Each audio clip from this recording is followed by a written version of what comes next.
Howdy, howdy, it's your old pal, Tiki the Hut. Thanks for joining me again on another Too Late Tonight with Tiki. It is definitely a late night. But we do have an objective in front of us, and that's to hopefully finish some of our custom-built officers and NCOs, our scratch-built ones. So that's what we're going to work on.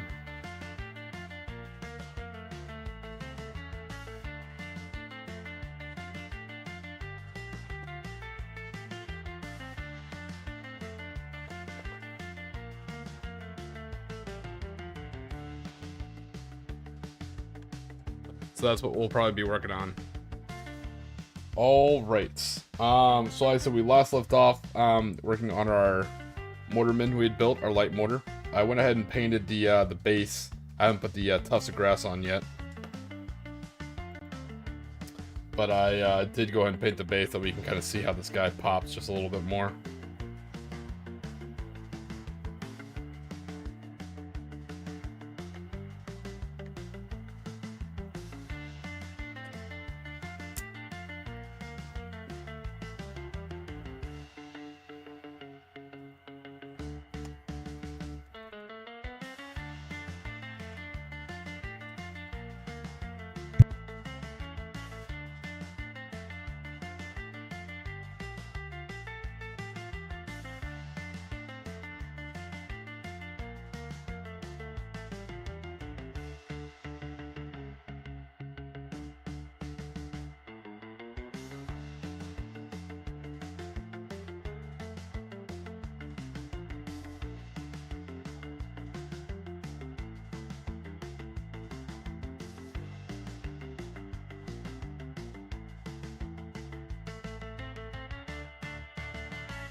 Alright, so we're going to pick up off, so we're going to start painting, finish up this mortar guide, and we'll start working on all the different sergeants. So last place we left off with is we just finished the wood, and we had just finished the metal, which is black. So now we're going to skin tone. The color we'll be using is Bugman's Glow.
Alright, so like I said, we're going to finish the light mortar, then we'll kind of move on to the remaining NCOs and see how far we can get tonight's stream.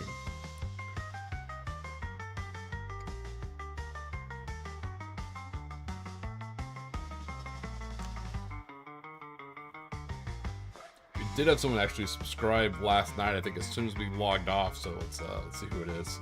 See if I got this animation working right.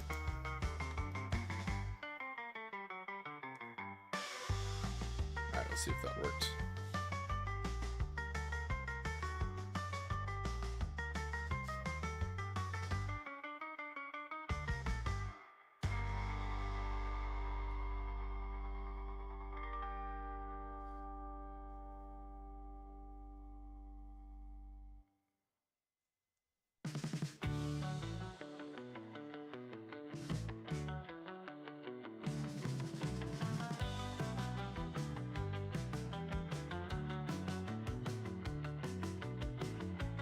All right. Now let's get on to paint this guy. I'd like to try and finish them.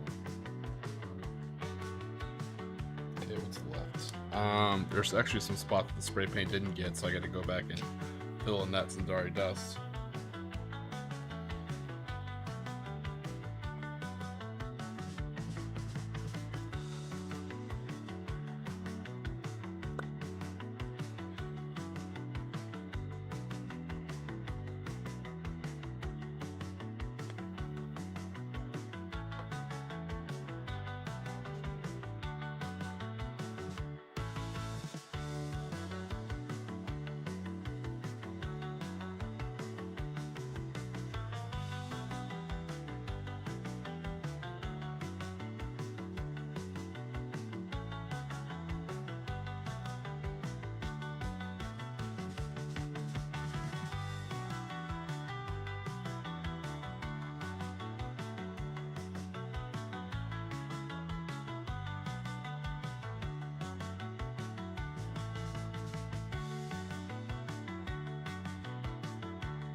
Where it is gonna do that? Made a mistake. Grab the wrong paint. Alright, there we go. Easy mistake to fix. Super easy.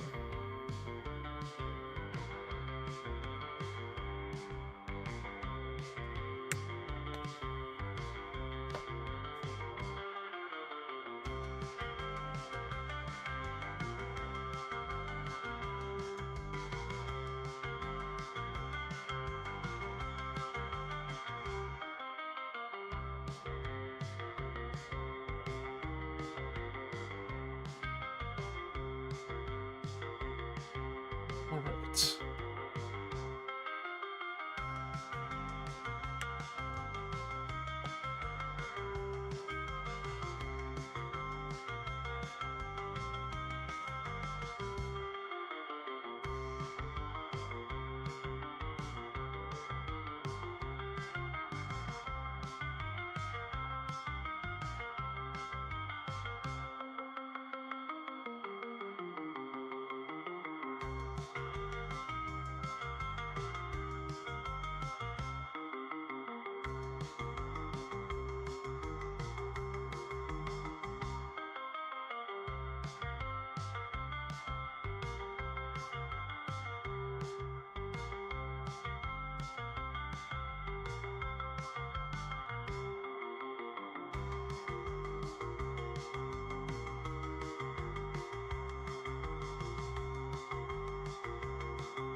Alright, so while we're waiting on that paint to dry where I made that little mistake, I painted his chest tunic skin tone, not the correct color. If it was a paint by numbers, I would have failed.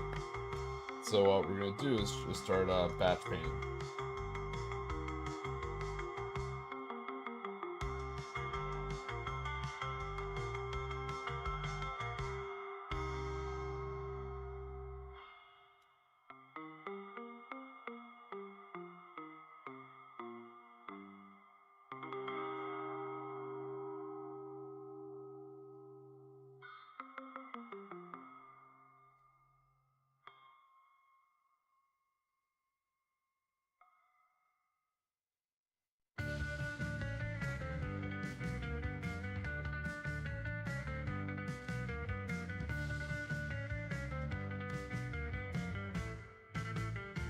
Hey, what's going on, Sean?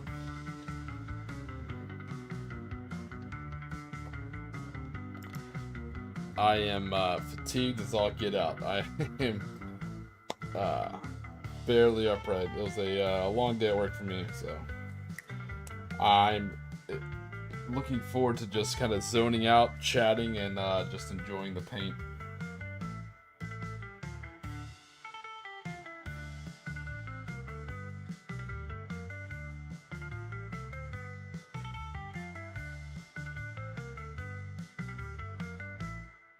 I've been looking forward to chatting and hanging out with you guys.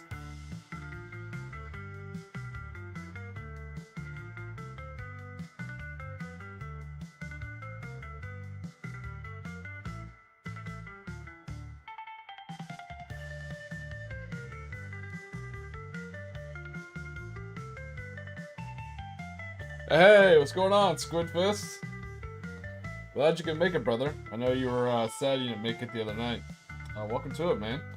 I wish I was a little bit more animated for you. I'm gonna try and pull through. I got a nice hot cup of tea here. One might even dare say Liberty. Yeah, I think it's all the models in the background that just absolutely confuses the camera. And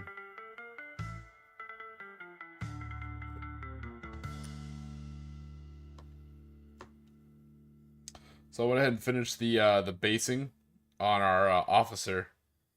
So that's actually what the officer is going to look like for this Imperial Japanese Army. They all have custom swords, and you can tell their helmets with their insignia. I actually think it came out pretty cool.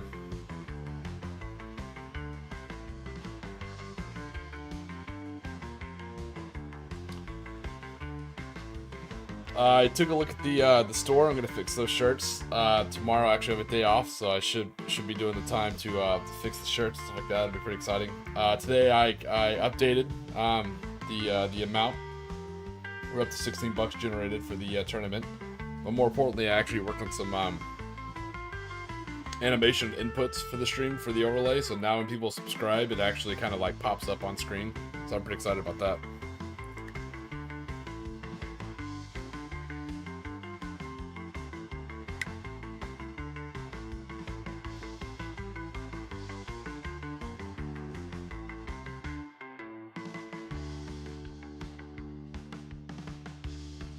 It's supposed to make a noise, but I don't think the noise is coming through, so I'll have to work on that. Sponge shipping. That sounds like an advanced process. I'm still working on slop chop.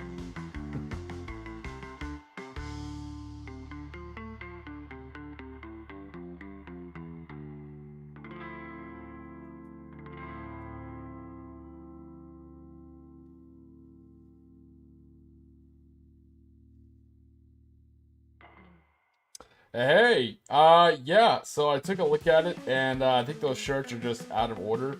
So I'm just gonna, I was able to save the design on all those shirts. I just have to replicate them onto new products. So tomorrow I should have a day off. We'll see. We'll see if work calls me in. Tomorrow I should have a day off, and so I should be able to fix the merch store hopefully tomorrow. I wanted to do it today during work, but unfortunately the trains did not want to participate. It was an absolute insane day at work. So, but I took a look at Troubleshot, and I figured out the best way is just to swap them out. That said, I'm gonna add a couple more shirts. I think I have I have 2 new designs that I'll make a shirt and a hoodie, and then I'll fix the nation shirts. Oh, nice, a bit of progress.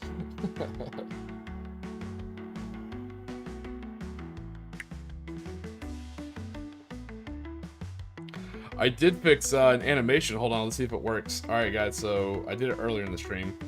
Somebody subscribed last night, I think right after we finished the stream. So let me send Mando's subscription through again.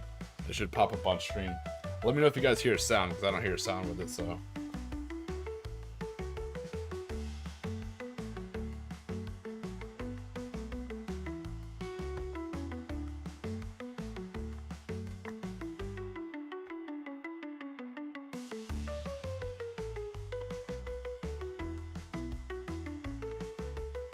trying to figure out how the alerts and overlays work.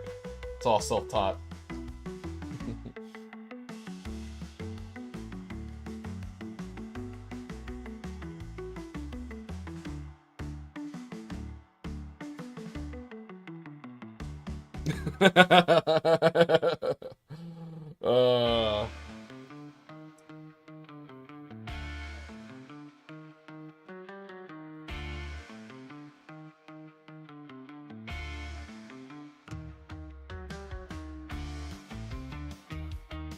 Yeah, I'm glad I picked up some of MG's merch while, you know, it was still around. I think he went through Stream Elements, and I think they could be wonky. I went through Teespring, so maybe that's why.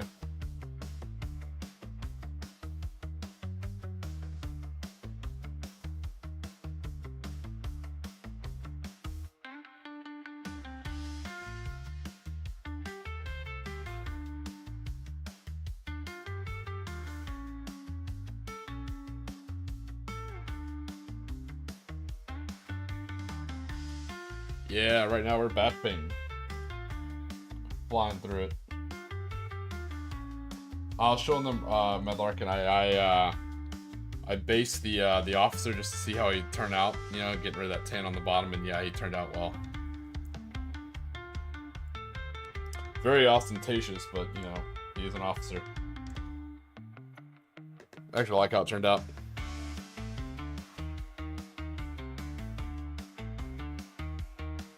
Well, I sent him all the stuff on how to do it through Teespring, you know, so if he wants to do it that way, I mean, it's certainly one thing. Well, up until the shirts got pulled that you noticed, which I appreciate, I had no complaints. I was like, oh man, everything works great, but I wish they'd let me know that the shirts, I just need to be better about checking my own store, I guess.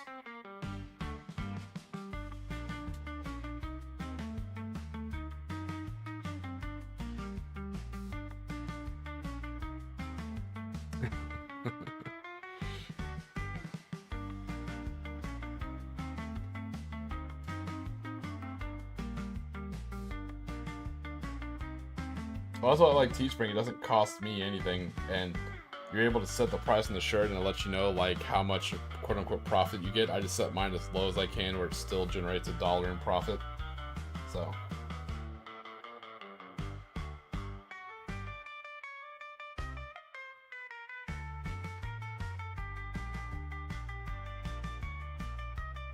I don't have to worry about like shipping and like knowing people's addresses and all that personal information. Ugh.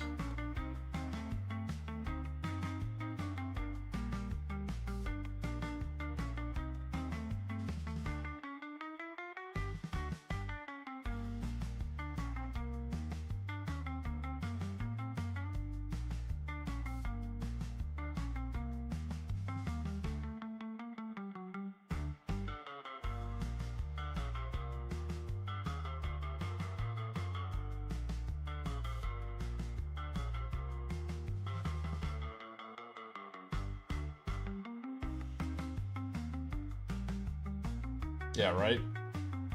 I just want to do the fun part where it's like designing the jokey shirts and just like hoping people wear them. That's about as much effort as I want to put into it. Which is funny because I gotta redesign all the shirts again. But no problem. I think there's some stuff I wanted to change anyway, so it actually kind of works out well. Like, I like the British one, but I think the font's a little hard to read, so...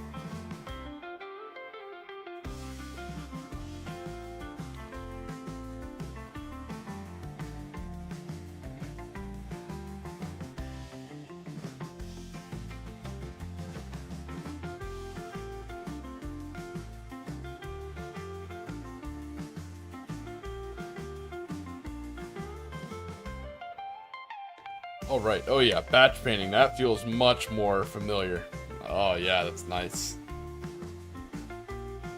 There's a perfect amount. We're batch painting 5 models at a time, so it's lovely.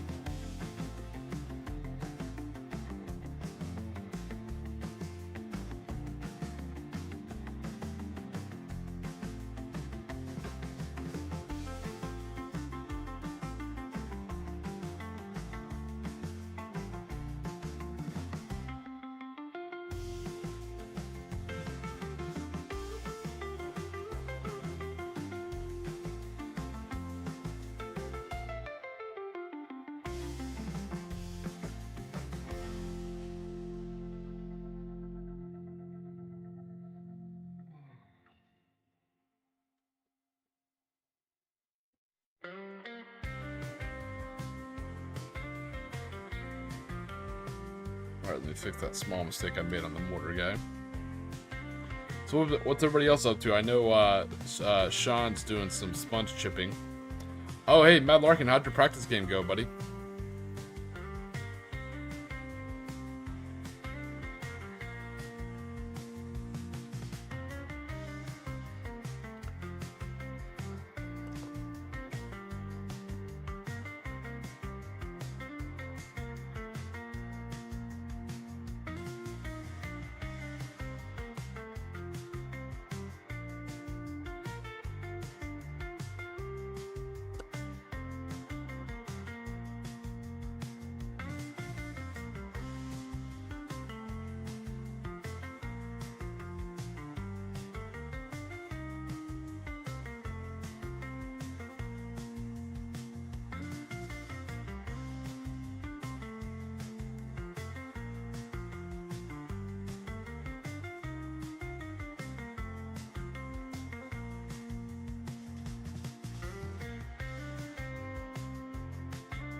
So we're doing now is we're just taking, okay. Well, best of luck, man. I know it's just a practice game, but hopefully you can at least get to throw some dice. So the spray primer didn't get everything, so what we're doing right now, only because these poses are so needlessly complex, because, I kit bashed them. So, we're just going back with actual, Zendari dust, the paint. And we're using that to, just get the spots that the, spray primer missed.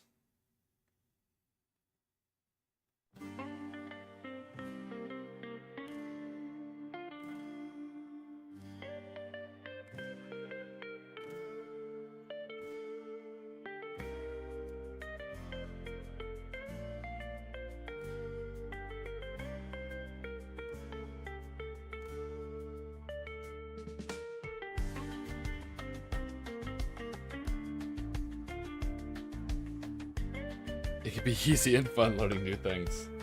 Nope, I am the Luddite. I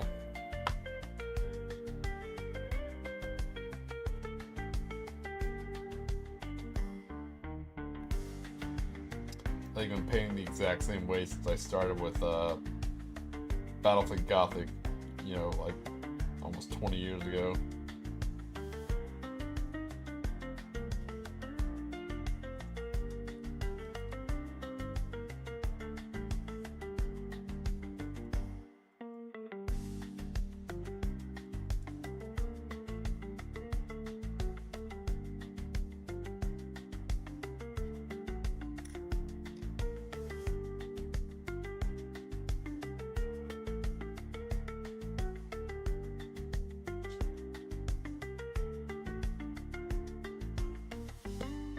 Alright, so let me know down in the chat if you guys want to. You don't have to. You can totally fuck off. But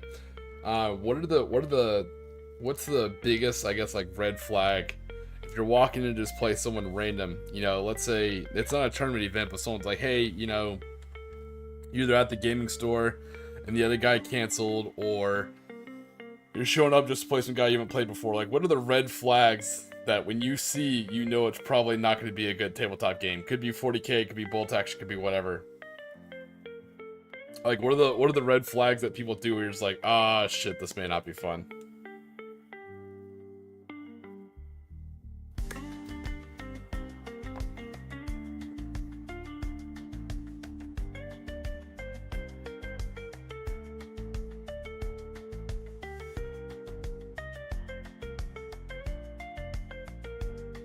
I got my top red flag. We're gonna see what you guys come up with.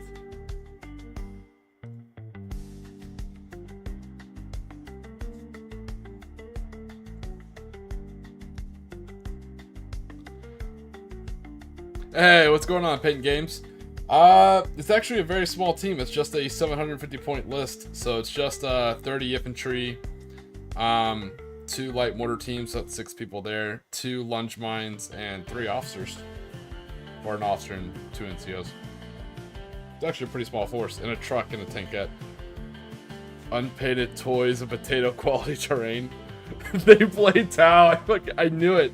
I knew someone was gonna say they play Tau. Thank you, Squid. Fish, you did not disappoint. Guys wearing Tiki masks. No, that's fair. I think if I walked into some dude was wearing a mask, I'd be like, you know, like a full-on Tiki mask, I'd be like, nope, I'm out.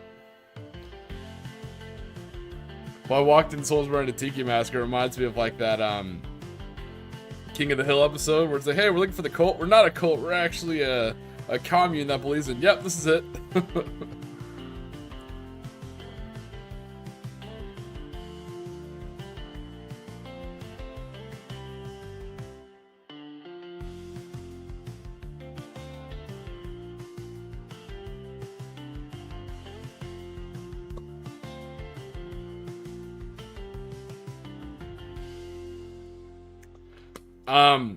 For me, I think what it'd be, and this could be in 40k or in bolt action, is before you've even unpacked your models, like once someone finds out what faction you're playing, and they start justifying it, they just start hitting you with the lore or the history.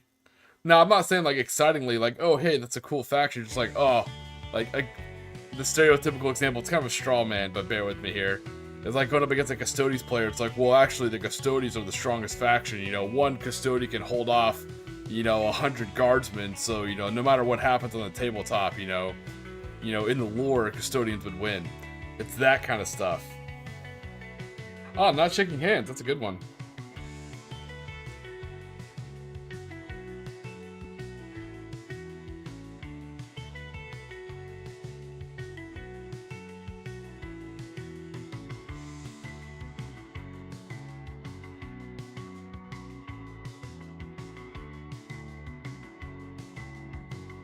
Yeah, I think that's like the first red flag that I think I'll see, you know, is, or I guess here technically, is when someone starts justifying, even before the game starts, once they find out the two factions playing, they start justifying who would win in the lore or history. I'll be like, ugh,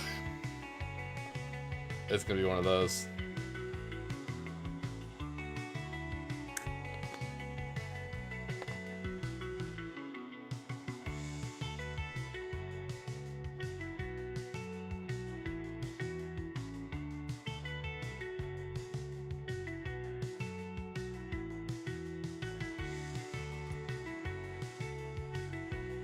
Guys, use Death Strikes.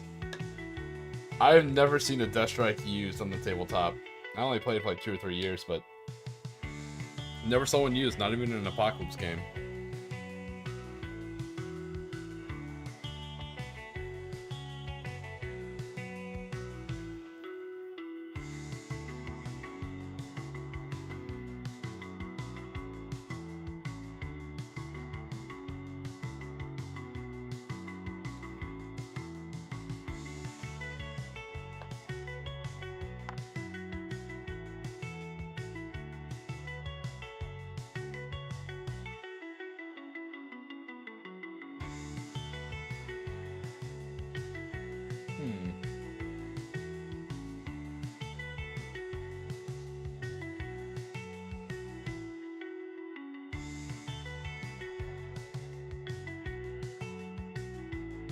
That's interesting.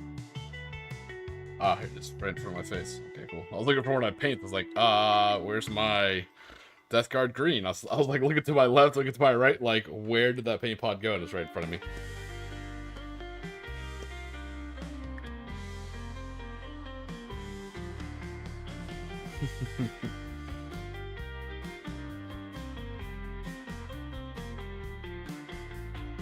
So, do Death Strikes, maybe a stupid question, do Death Strikes have a minimum range, Mad Larkin?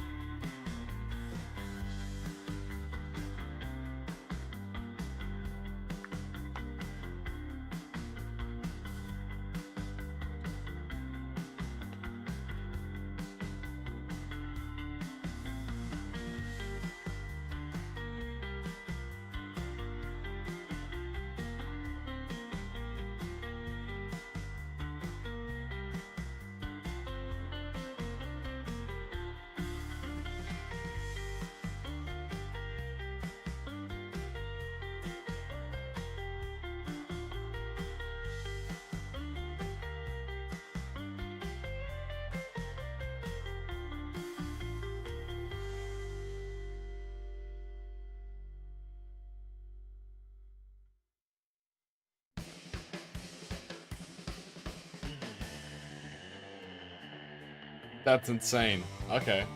Wow, no minimum range for a Death Strike missile. That is crazy. Interesting. Not bad, just very, very interesting.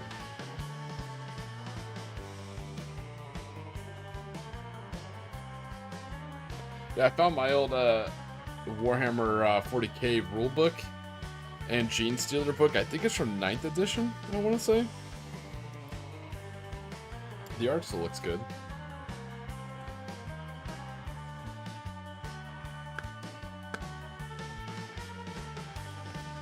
I didn't really hear much about 9th. How was 9th edition compared to 10th edition? Has 10th edition gotten a little bit more, I guess, not streamlined, but it seems like they've taken a lot of models out. Between 9th and 10th, I feel like a lot of stuff got legends.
Yeah, I'm not gonna lie. I think of all the things, I think between the terrain and the power level by a different name, you know, I think those are the two things that would really keep me from coming back to 40k. I think those are the two changes that I don't think I could ever get behind. But it's just, you know, it's a lot of talk. You know, I have to play bolt action. I don't have enough 40k models to come back anyway, so it's not really meaning anything to say that.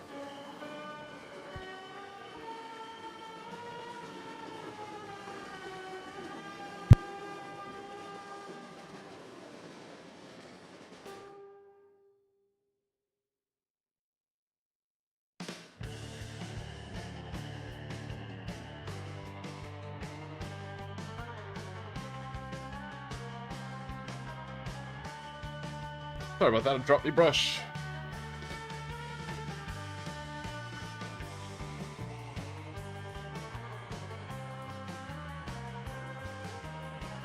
That sounds cool. Death Strikes and Scions.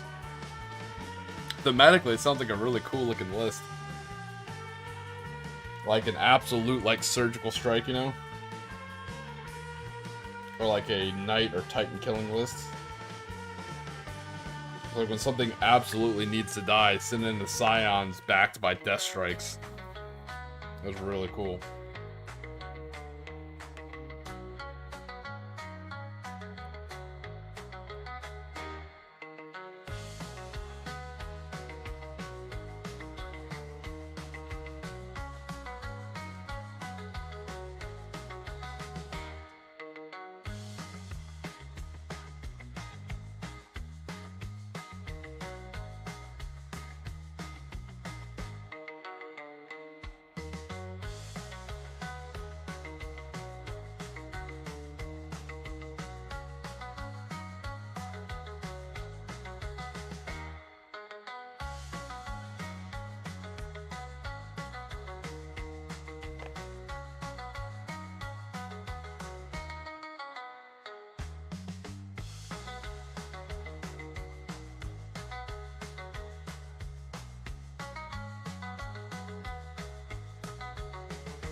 Uh, okay. I mean, yeah, I know that's a point of contention. Some people like, take a unit. You can take whatever war gear you want.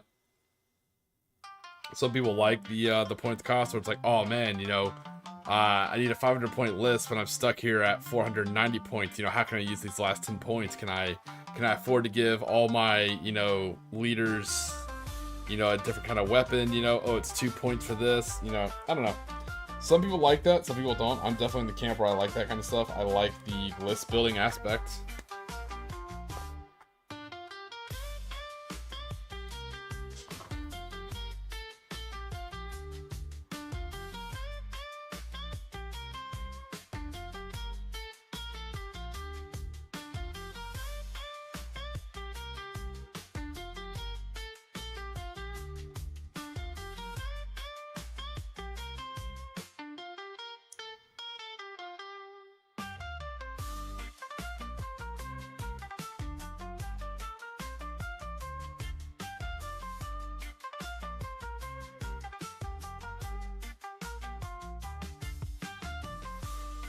Yeah, I'm not gonna lie, I like building lists. It's part of the hobby I enjoy, because when I'm away from my hobby table, if I'm busy at work and I can't build something or I can't paint something, it still lets me kind of dip into my hobby, like my relaxation side of my brain lets me dip into my hobby and do something constructive for my hobby. I'm busy working, so I can't build terrain, I can't paint a model, but maybe I can tweak one of my lists, Maybe I can reread the rule book and see if there's something I missed and see if I can work that into my list now, like, oh, hey, what about this?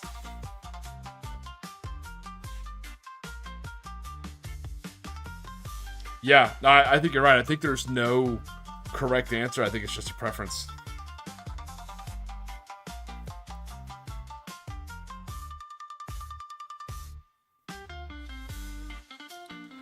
Me personally, I like the give and take that it has. Like, you can't just take everything and everyone's super awesome all the time. It's it's a pros and cons. A lot, like, okay, I can give all my NCOs some machine guns, but what do I lose somewhere else? Do I have to make my squad smaller? Yeah, paint games I saw. I thought the drawings look cool, man. It's kind of a cool idea. Yeah, I took a look in NextVid's Discord. I saw your hand drawings. It's actually really good for like a hand drawing. Like, you put a lot of detail into it, and a lot of depth. I'm glad the Scorpion walkers kind of gave you an inspiration to make those crab construction style walkers, man. That's really cool. Like, super cool.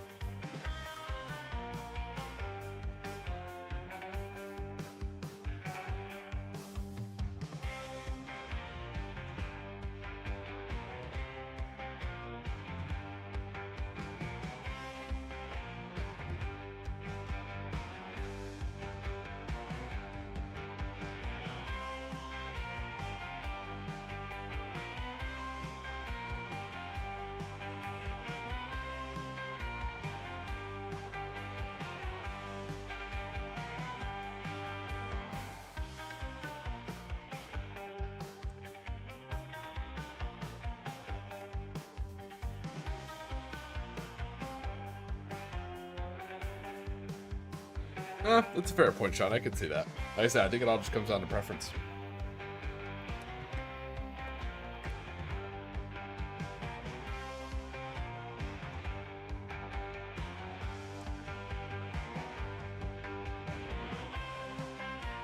Yeah, there you go.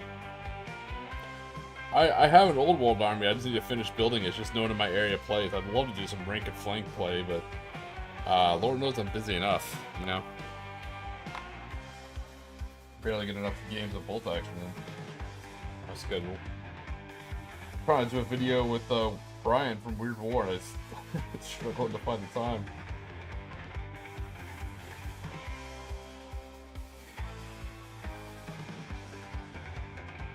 I get hit with a day off and I just disappear for like a day and just sleep it in.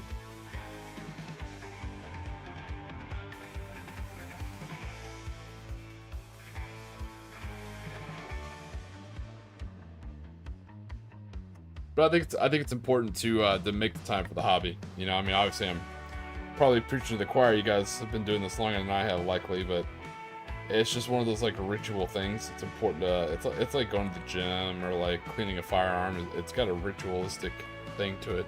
You know, it's nice to kind of know that it'll be there for you. You know the effect it's gonna have when you finish the model, when you build it. It's a familiar process with an expected result, and it's nice. So the whole world is going crazy. You know, you never know what's gonna come down the pipeline tomorrow. You never know, what's gonna happen. You do know that, hey, if you paint this model, once you're done, you have a painted model. You know what the color's gonna look like when it goes onto the model. You know, it's almost like this simulaic or systematic formulaic, there you go, that's the term I'm looking for, systematic formulaic process of a guaranteed result, and you're able to zone out and do it. It's quite nice.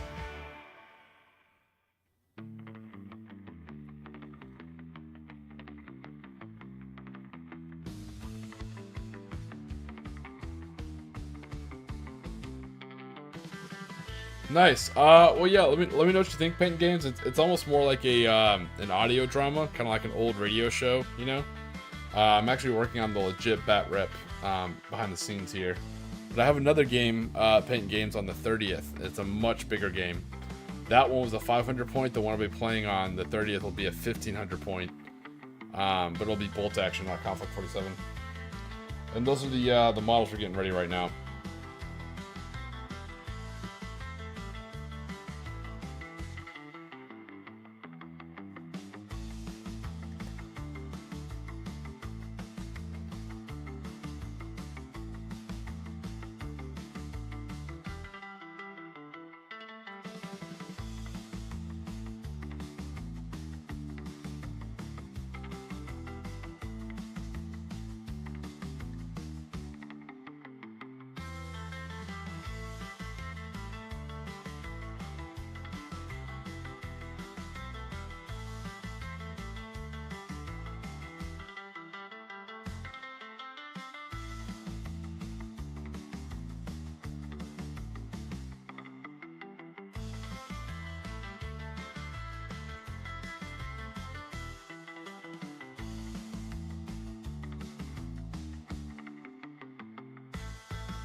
Thanks. Yeah, let me move the mortar guys so you can see it a little better.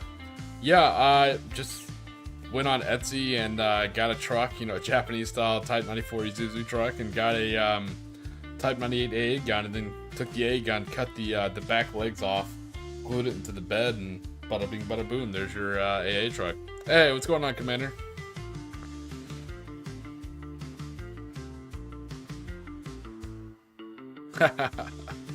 Well, don't let me stop you from having some beers, man. Who knows? After a beer or two, you might the painting might get a little bit easier. And also, John, mowing the lawn, brother. That cannot be easy sometimes, depending on the size of the lawn.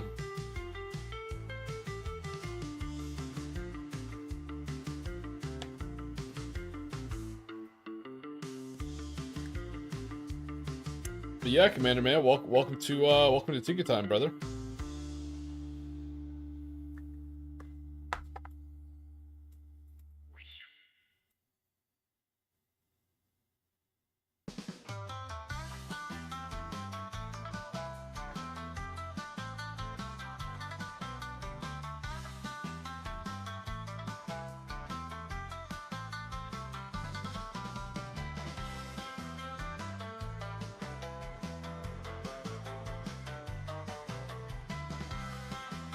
Now that we have our officer done, I just gotta put tufts of grass on its base.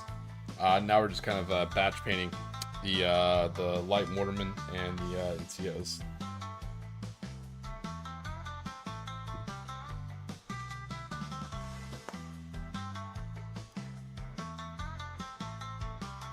Nice, Squid Fist. That's gonna be awesome, man. I love it. Oh, yes. Yes.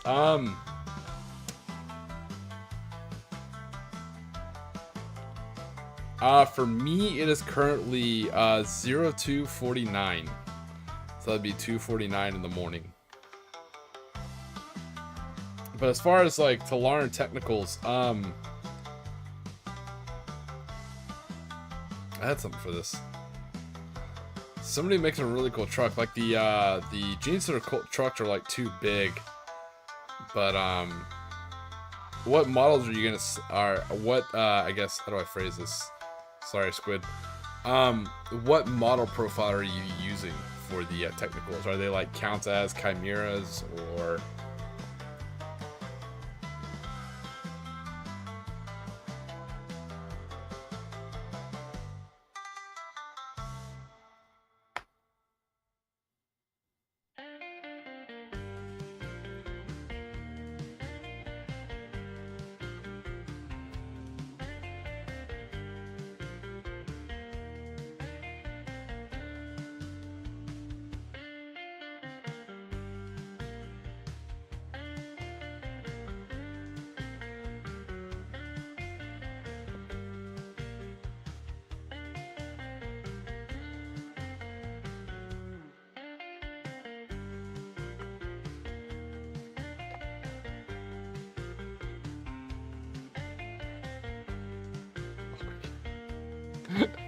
Yes. Yeah, let me go ahead and beg, borrow, and steal off Mornian's stream Discord. Yeah, you can do that. Or, like I said, you can just shoot it to me directly in Discord. My Discord name's obviously in MG's chat, but it's also on my YouTube profile. You can do that as well. Yeah, you can just shoot it to me in Mornian's Discord. That's fine. I love it. I don't have a Discord, so I have to borrow his. I'm like a parasite living off his viewers and his Discord. Absolutely hysterical.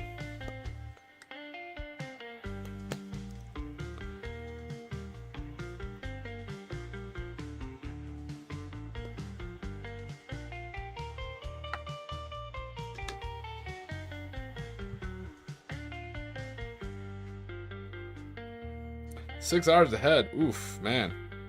Yeah, sun should be coming up. Makes sense why you're always getting breakfast during the chat, man, because it's like right there during chow time in the morning. That makes sense.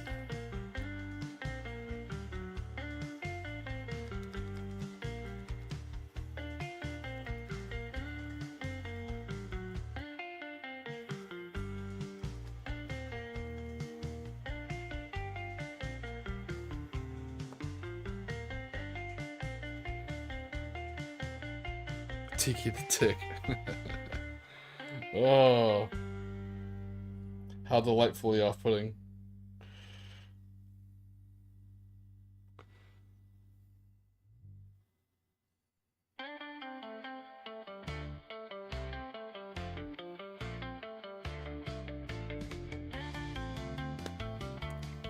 It's like the discount MG on the weekends. Like we have MG at home. Oh.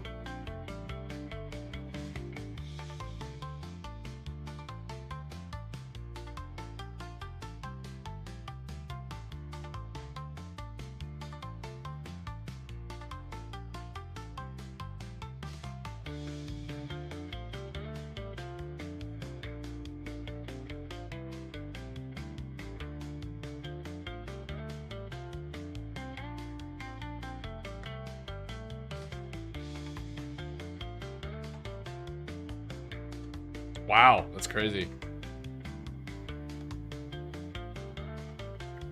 I can tell you exactly when sunrise is. Sunrise, take a look at my chart here. Sunrise will be at 0716 for my latitude.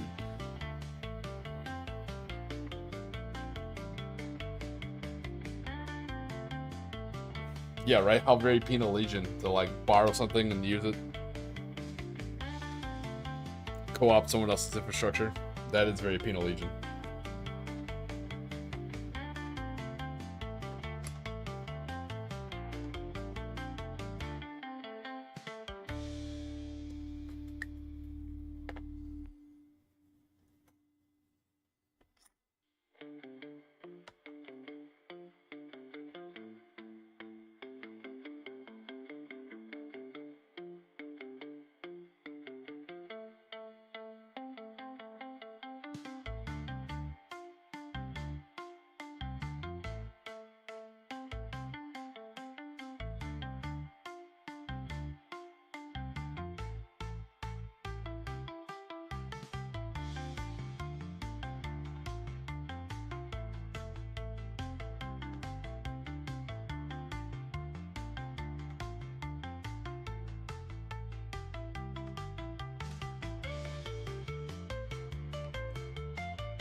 Dang, that's crazy.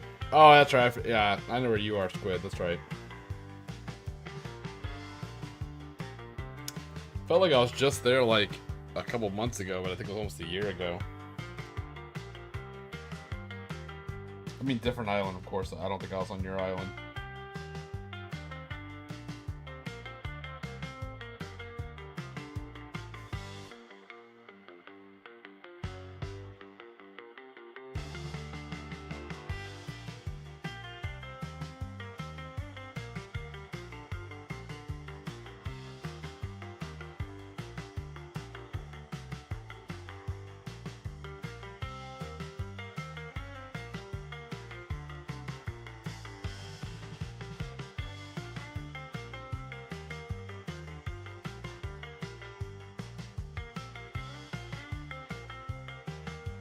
Yeah, we'll do, man. No doubt. Mrs. Tiki definitely wants to go back, too, because the last time we were there, she was sick, so we didn't get to do a lot of stuff. So she's really upset about that. She wants to go back.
Oof, no. Yeah, hard pass. Hard pass on that cold paint games.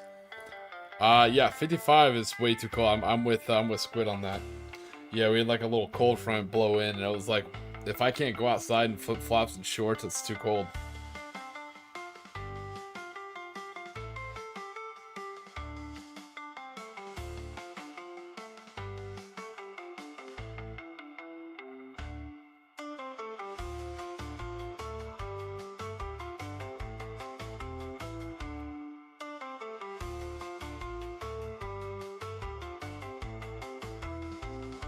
I should be able to live year-round in flip-flops.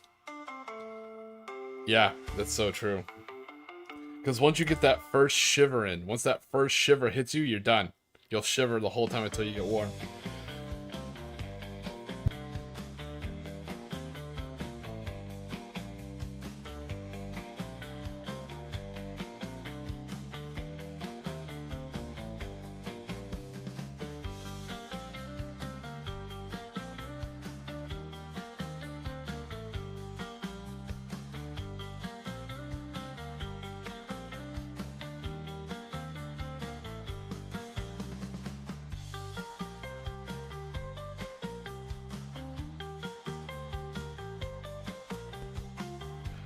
Don't blame. Oh, hold on, Sean. You can't be surprised. I mean, it's Tiki the Hut. It's a dancing tiki mask. Clearly, it's tropical themed. So yes, I enjoy tropical weather. Yeah.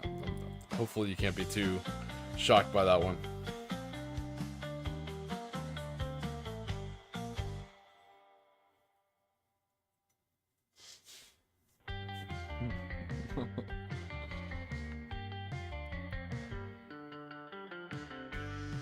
Yeah, you can keep that cold weather, man. Hard pass.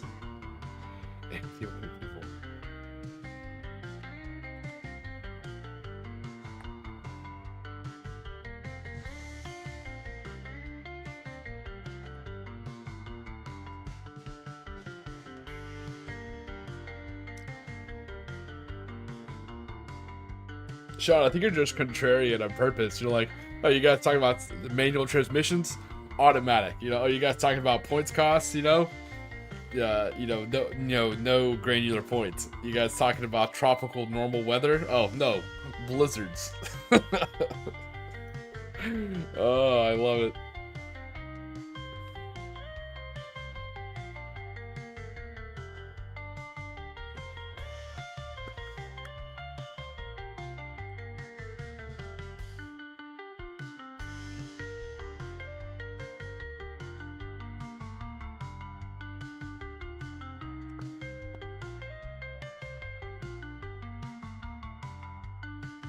Oh yeah, I forgot about dropper bottles.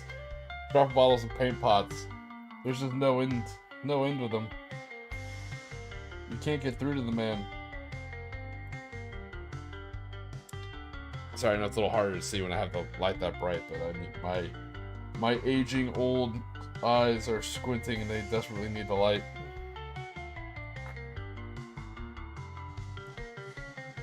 Oh, now we started a riot in the chat. Oh, now people are gonna riot.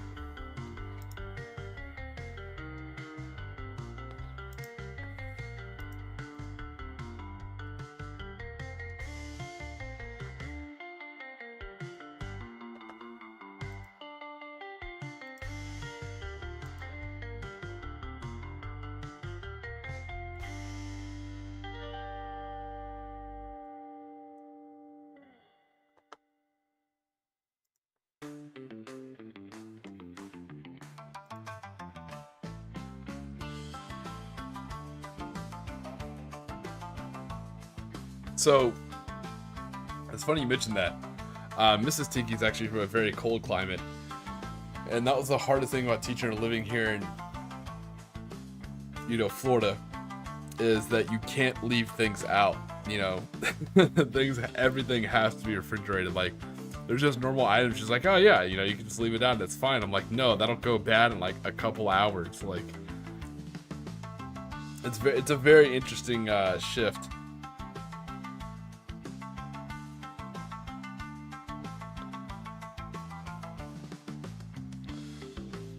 Oh, Sean, you've infiltrated and you've divided us. How dare you? Now we don't know where to stand. I have dripper bottles, but I also have a manual transmission. I have automatic transmission, but I don't like paint pots. Where do I go? What side do I take?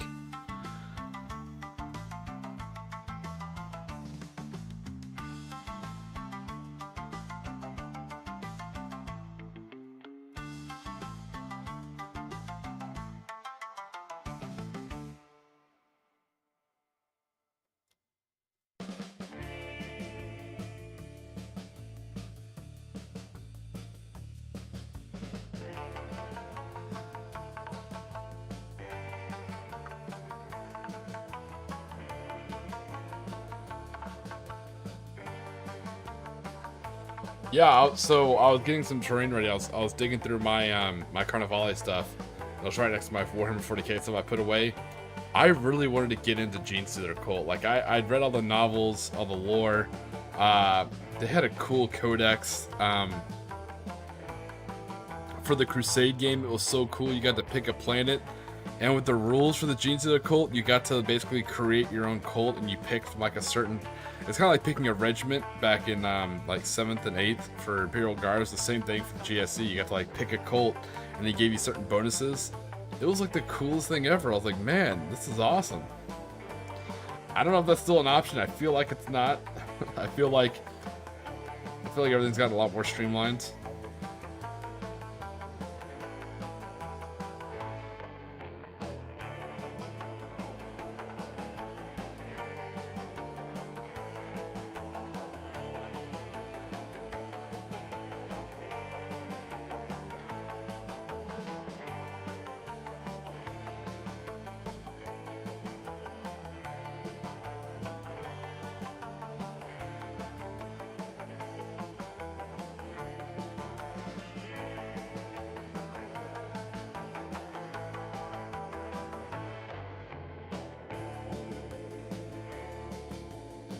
I feel like I'm not sure if I don't know what a FEP is because I don't know about 3D printing, or I'm just too tired to remember what a FEP is.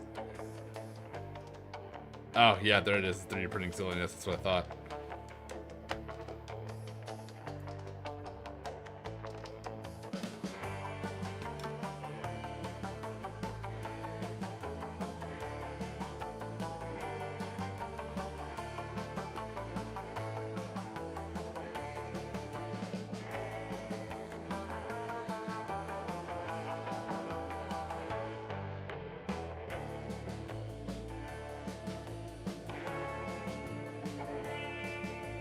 Yeah, it's probably one of the best ways to get guards on bikes, yeah.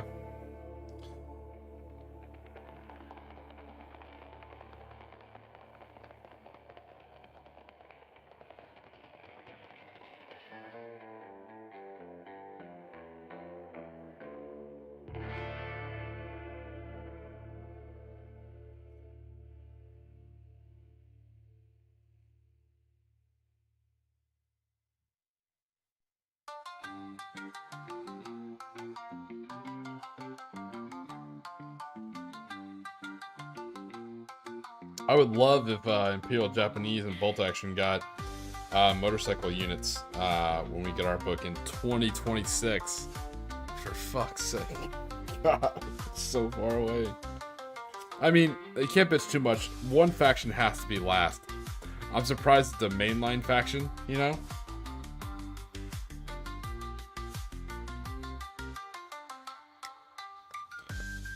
But man, it's just, I don't know, maybe it's just me being a little girl about it, but man, it just feels like somebody somewhere was upset about the Imperial Japanese in 2nd edition.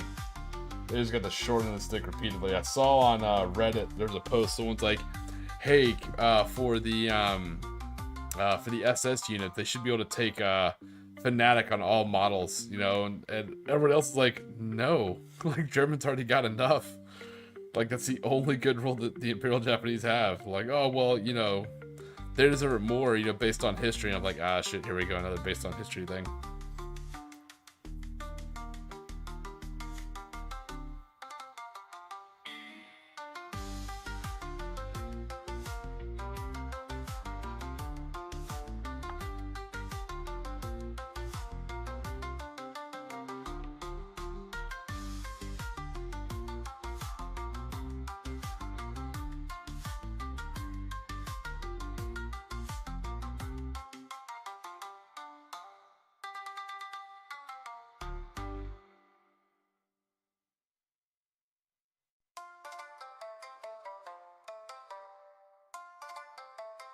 I don't know. I'm in the camp of when it comes to bolt action, it's a controversial opinion. I don't think bolt action is historical wargaming. I think it's Hollywood wargaming.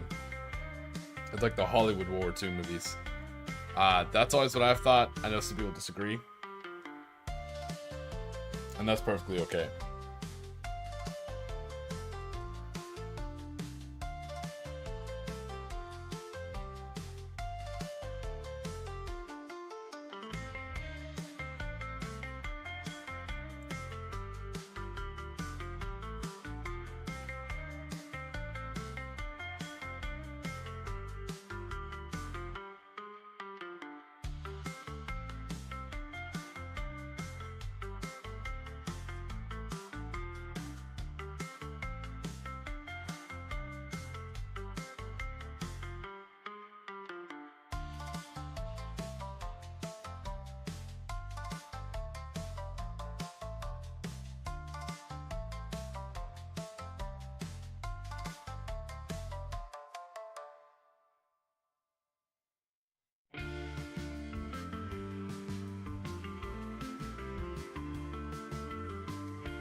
Yeah, it's one of those things too, because I think you're gonna get too bogged down in the history and get upset that something doesn't play the way it should. You know?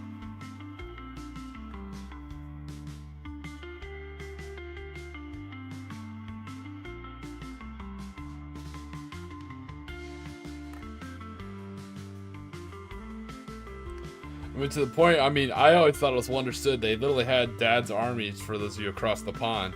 It had Oddball, you know, it had Kelly's heroes like Oddball and his Sherman. For the Korean, it has MASH, you know, all the characters from MASH. It literally has a box called the Hollywood Tiger. Like, I always thought it was very tongue-in-cheek. You know, a lot of the rules were much more like Hollywood-style War II movies. But,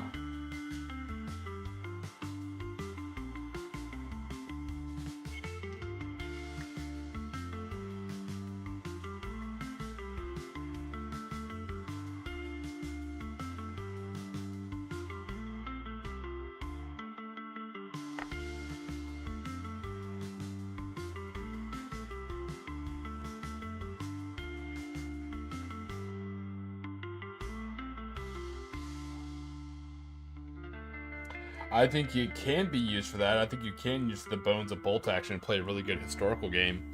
You know, you're gonna have to do a lot of work there. You're gonna have to like limit the time era, you know, double check everything, be adjust points. You're gonna have to do a lot of, you know, custom scenario style stuff, which is fine. You know, bolt action's got great bones, so you're fine there. But I think it can be played as a historical war game, but I think out of the box, it's not a historical war game. But that's just, you know, a Tiki, too late tonight Tiki opinion. I could be wrong.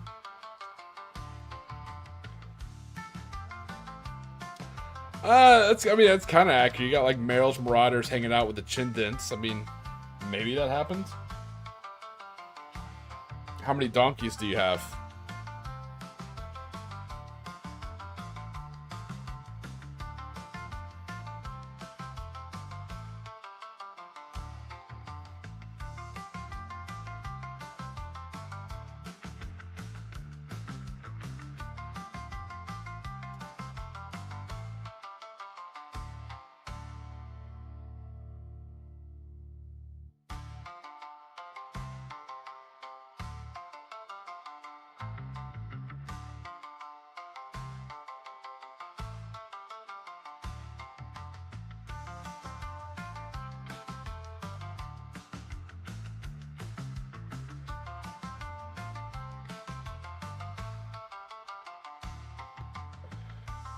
Alright, so we were just painting on, I know it's kind of hard to tell with the light, but it helps them paint easier. We're just painting on their canvas goods right now. We're just doing batch painting. It's a little slow going, I know, it's probably not the most interesting, but it really helps to kind of cut through these models a little bit quicker. Yeah, same here, Sean. Like I said, I can, especially for me, I can do bolt action. I can even do historical bolt action, which I don't mind. You know, that's why I always leave some, you know, these guys have samurai helmets, but for every unit that has a samurai helmet, I have a regular guy, you know, with a regular, you know, soft cap like they wore. But I could do historical wargaming. That doesn't bother me. But I could also do these fictitious narrative games where I can like scale up and do Conflict 47. I like that. I like the flexibility of using my models. You know.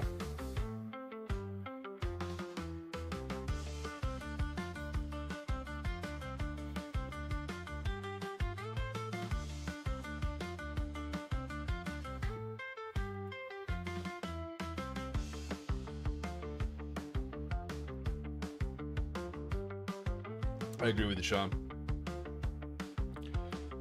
No donkeys. I need some more asses in your army. It's not enough ass.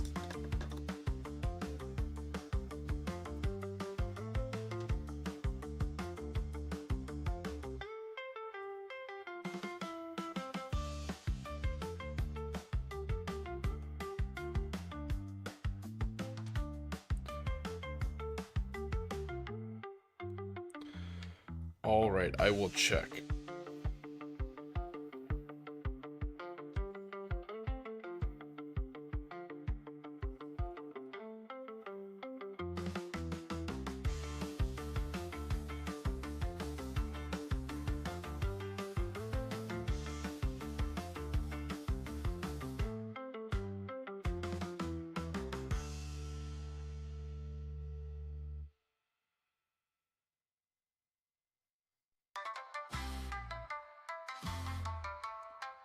I see the link, it just won't bring up the picture. Let me click on the link, see what it brings me to. Oh yeah, oh those look great, man. Oh, I like those. They almost remind me of almost like Kubelwagens, like Volkswagen the Things, but a little bit boxier and different. I really like it. I just recently discovered I had 3 Schwimmwagens. I don't know what the hell I was planning on using. Oh, I think I was planning on using those for my my not Toroxes. What the Elysians call them? Tauros. Yeah, my Tauros, the regular 4-wheeled ones, not the 6-wheeled ones. I plan on using those, I think, for my army. So I got a whole bunch of Schwimmwagens, and they've been like in my closet.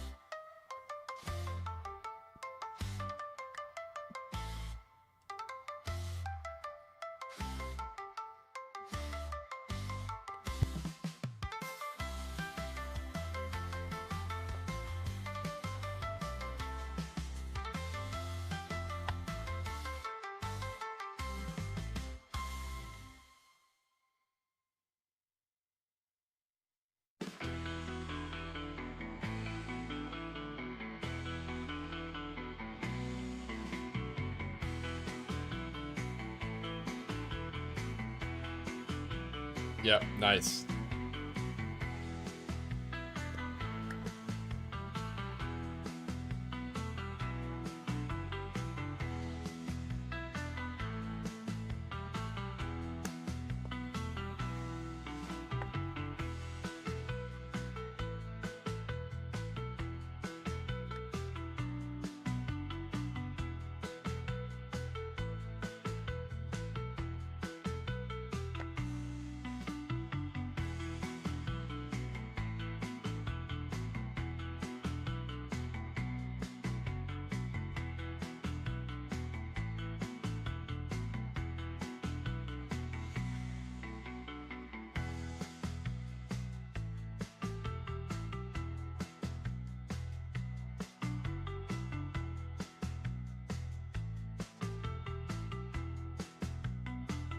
Yeah, I was gonna say, right now we're just doing the web gear, we're doing the katana. So I always talk about it. So the NCOs, yeah, they're issued Kai Kunto, so they're like factory made katanas. They came in like OD green lacquered scabbards and stuff like that, not like the fancy heirloom one the officer has.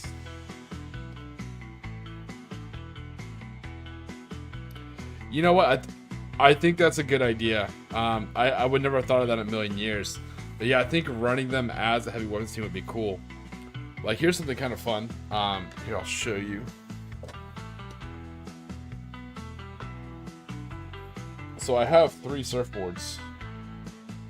And I have two swim tanks. One I already have built. I have another one coming in the mail. So I think for what I'm gonna do for my 3rd surfboard is in my Imperial Japanese Navy Army, my Surf Ninjas, I have a heavy motor team. So I think what I'm gonna do is I'm literally gonna have like the surfboard be part of the heavy metal team or the heavy mortar team. Like, it'll literally either be standing up behind them or maybe like laid to the side, you know, for like cover that they can hide behind. Or what I'm thinking about is like getting 2 barrels and putting the surfboard on top and having them like kind of put their mortar rounds up there. Like, they literally like surfed in. They're using the surfboard as part of the team.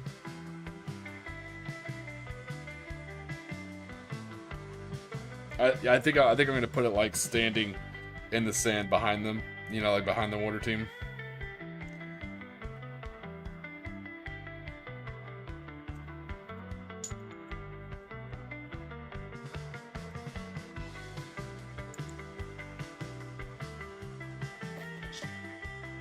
Yeah, it's hard to find 28mm surfboards, but I think it's about as best as I can do.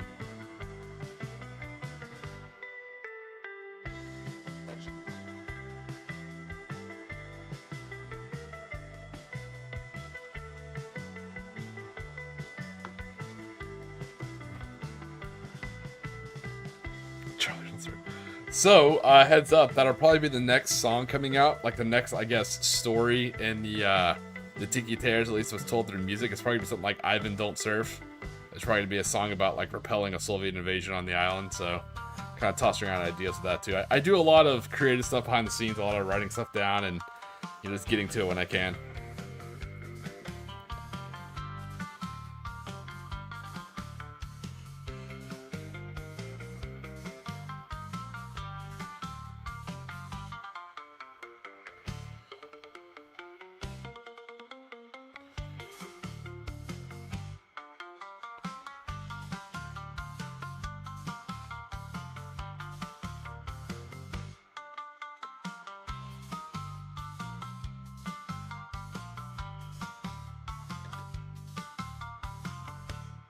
Nerd!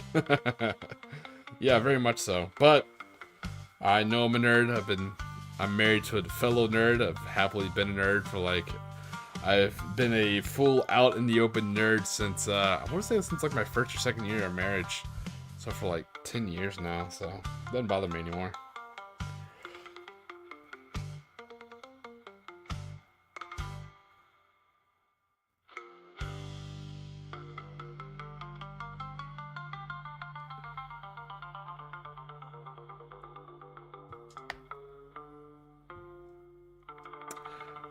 Any 2-barreled tanks in Conflict 47. There's multi-turreted walkers, if that's what you're referring to. I recommend you look up a USSR, a Soviet mammoth heavy walker.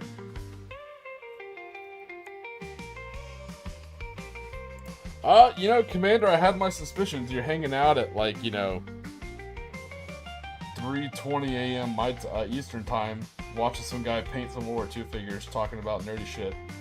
I figured you might possibly be a nerd. It might be a safe bet, but I'm not sure.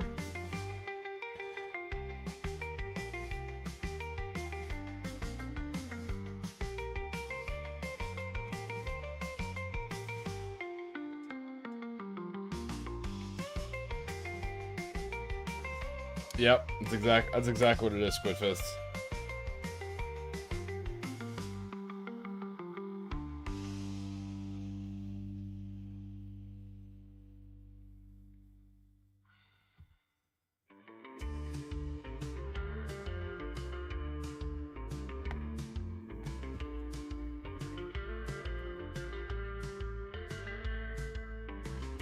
Well, not just that. I mean, it's kind of another conversation, but you know, you go back to, what is it? Early 2010s. You know, 2010 to like 2013, maybe.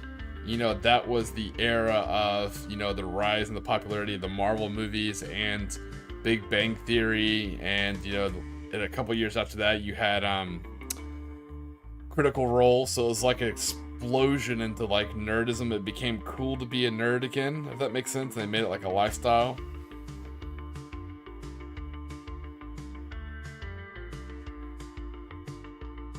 Okay, yeah, I see what you're saying now.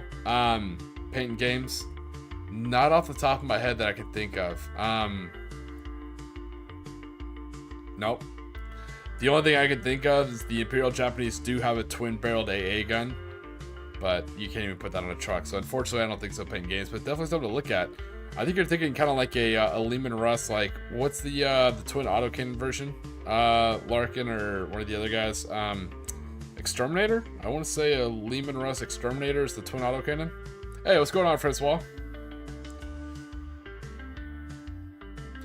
Mad Larkin, this is my background music. I made it. I say mine. I used an AI program, but I made like 2.5 hours or like 2 hours and 45 minutes worth of background music.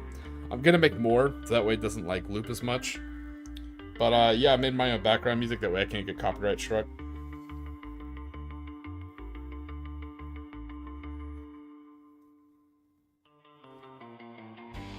It's been getting late since before it was cool.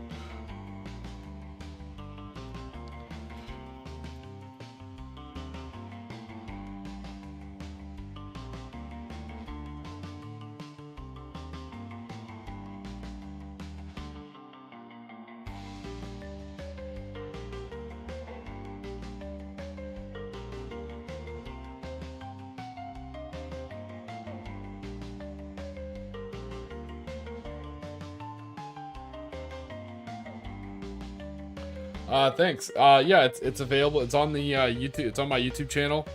It's like a 2 hour and 40 minute mix. If you ever need to use it for anything, feel free. There's no, you don't have to credit me, or I'll never copyright strike it. You know, I made it with AI, so I don't really consider it real. You know, so it's not like I created it with my own blood, sweat, and tears. You know, so I don't care. I don't care if someone uses it. By all means, you know, more the merrier. Yeah, it's a weird mix. It's like, you know, Tiki with like a little bit of like surf rock and like, what's it called? Like a shamisen, like that very particular Japanese string instrument that's only played by women. It's got a very weird kind of sound to it, but it's unique. Oh, do it, Squid Fist. Oh yeah. I mean, yeah, I'm surprised you're not just gonna like steal the GLA soundtrack from Generals, you know, maybe throw in some Bara Bara from Black Hawk Down.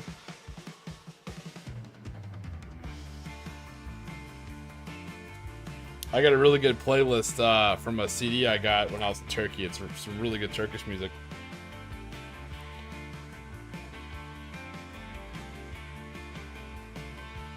I'll send you a link to some Turkish music.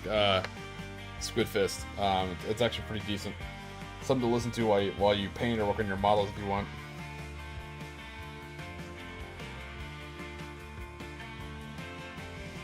Sorry, for context, I was in Turkey for, man, like 2 years, so I got used to the culture. Good food, really good food. Again, we don't do anything political on this channel, so, you know, all politics staying out of it. Just, you know, traveler-wise, good food. Tourist-wise, the term I was looking for, tourist.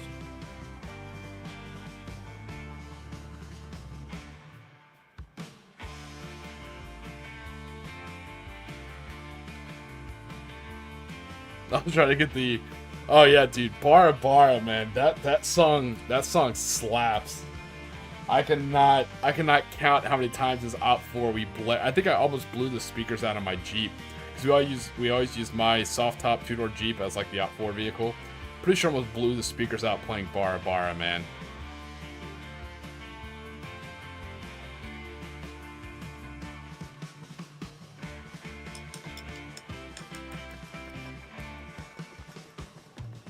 Just gonna be Vendetta down. Oh, why do you have to say Vendetta? Oh, God, that's so sad. God, I miss Vendettas. It's so hard to explain to people who just recently came in, like, how badass Vendettas were. So, to paint the picture, you know, this is 7th edition, right? This is before vehicles could split fire. So, you had to fire everything into one vehicle. So, for Vendettas and Valkyries, they could both carry the same amount of troops. You know, both Valkyrie and Vendettas can both take door gunners, but it didn't make sense. If you're taking triple last cannons on your Vendetta, you wouldn't want to pay the points for a door gunner, because you're just gonna be putting heavy bolter rounds into something that's heavy enough armor that you're putting last cannon rounds into. So you didn't put door gunners on your Vendettas. You kept them slick.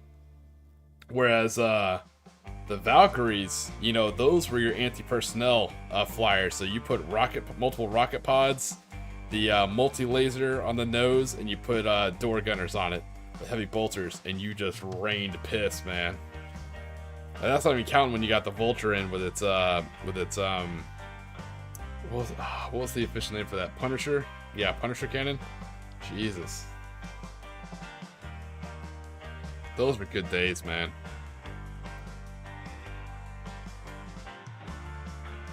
I think that's what I'm watching to sleep now. I appreciate that. When I finish the stream and I go to sleep, I'm definitely watching Black Hawk Down. Yeah, Bara Bara just slaps, man.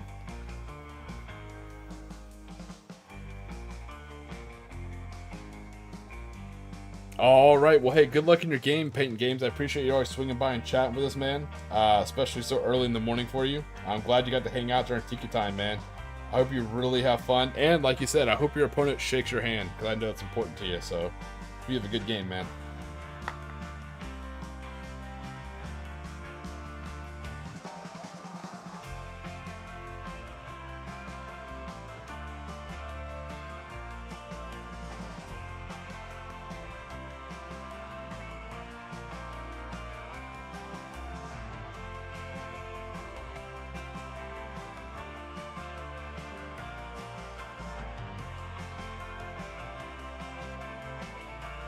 Oh, dude, I love it. Ah, oh, that is so awesome, Mad Larkin. I'm jealous.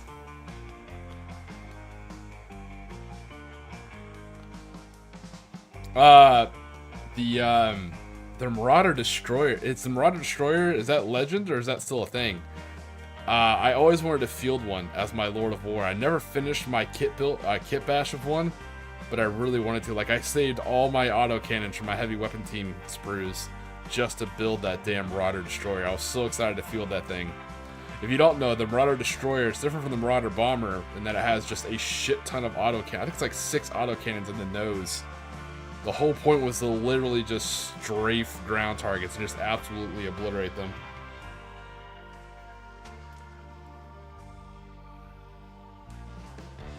There it is, yeah, Marauder Destroyer. Yep. It's more patterned off like the oh shit, I'm probably gonna get this wrong. Oh, someone feel free to make fun of me. Ah, shit, I'm too tired to think about it. It's either the B25 or B26. I think it's more, patterned off the B25, the Mitchell. And they started putting a lot of guns up front in the nose, and they started just strafing the shit out of them, especially in the desert.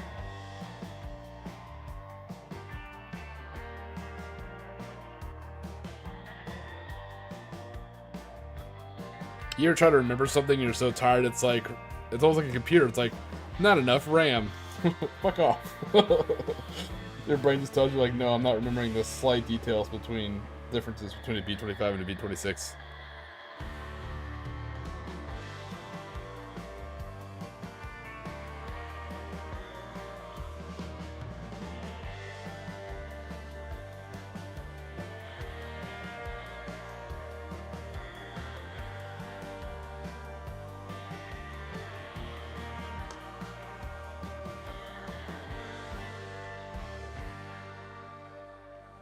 Yeah, me too. I think the ground strafing was the B-25 G. No, it was the Stuka G that had the 30 mil cannons. They did put a big ass 37 millimeter anti-tank gun in a B-25 once. They put it in the nose. That thing was nasty. Yeah, I think it was the B-25. Yeah, I think it was the Mitchell.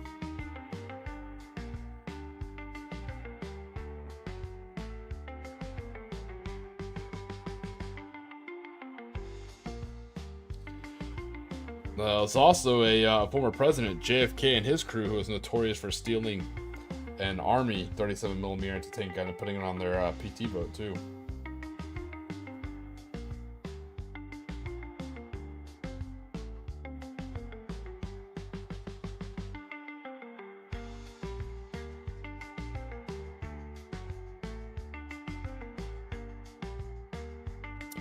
I think that might be my next Warhammer 40k model. When I need like a palette cleanse, I think I may do a, I think I may build an Orc Burn Obama.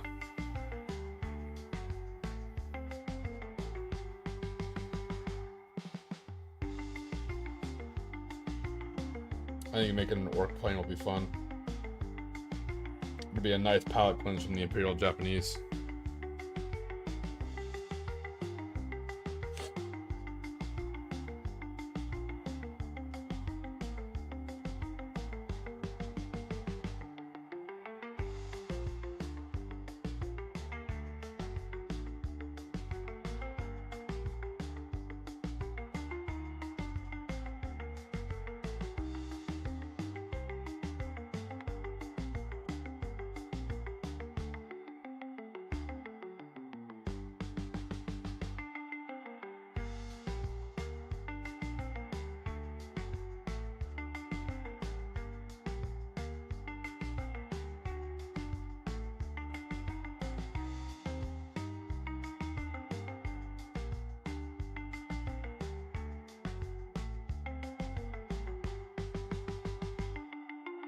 Oh man, that would be legit.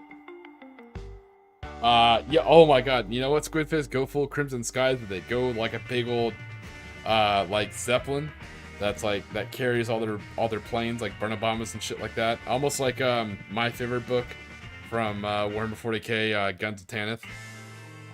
Clearly I'm partial to the Fantine. That's why I also like, Double Eagle. I'm glad Mordian's finally, well, not reading, this is the audiobook, but I'm glad he's finally getting around to Double Eagle.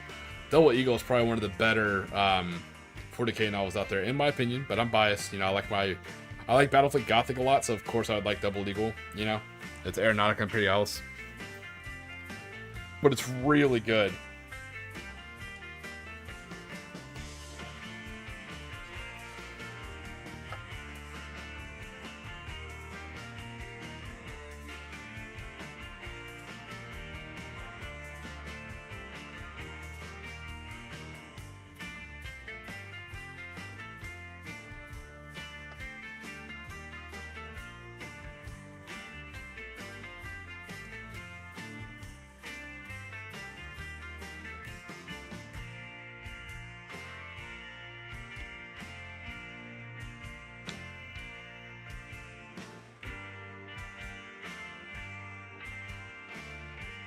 Yeah, I've seen those models. Those are actually pretty badass.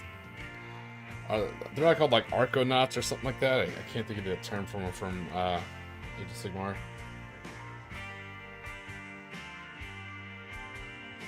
Yes, I have. So I've read Execution Hour. Hold on, Execution Hour, Shadow Point, Mortal Fuel. There's another one. Mortal Fuel is a short story. So Execution Hour, I think, is is either the prequel. I think it's the prequel to Shadow Point. And there's another Battlefield. Oh, Relentless. Relentless is the other one.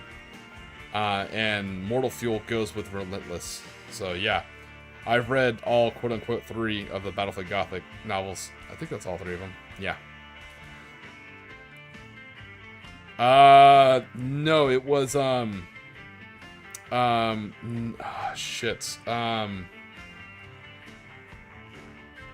No, because it was Battlefleet Gothic, so it's in the Gothic sector.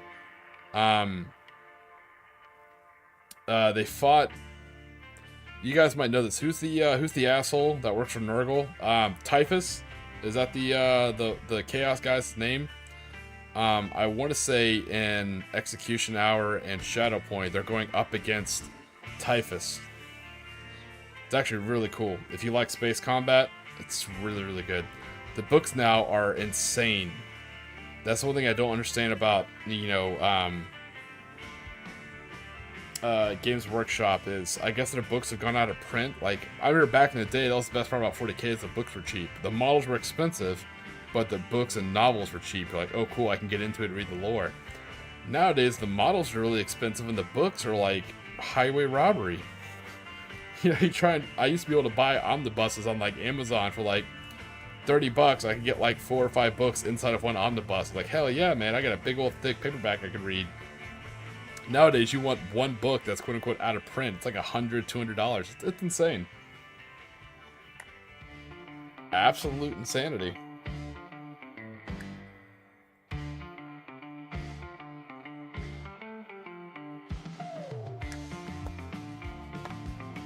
Like every year or two, I'd like log in and see, I'd see like what new books were written for the Astra Militarum or Imperial Guard, and I'd get those books and read them. But yeah, good luck finding the Battlefield Gothic books now, man. I think I have them.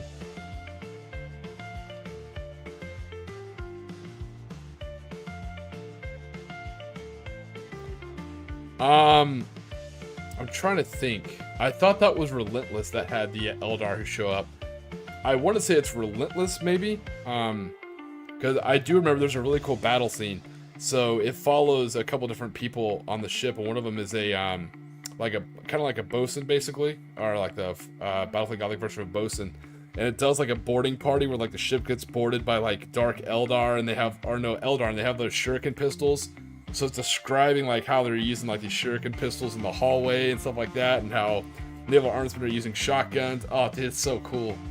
I'm telling you, Battlefield Gothic just hits different, man. But again, not super biased.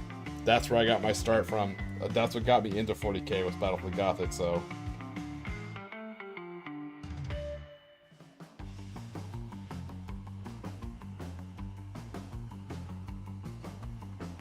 Yeah, I can geek and nerd out. I can tell you right now, friends. Well, sadly, it's not worth it, man. Unless you can find it for free, yoho me made a yoho. Unless you can find the book for free, it is not worth it, because if you find it, it's gonna be expensive. And whatever you read, it's so old now that it's likely not canon anymore.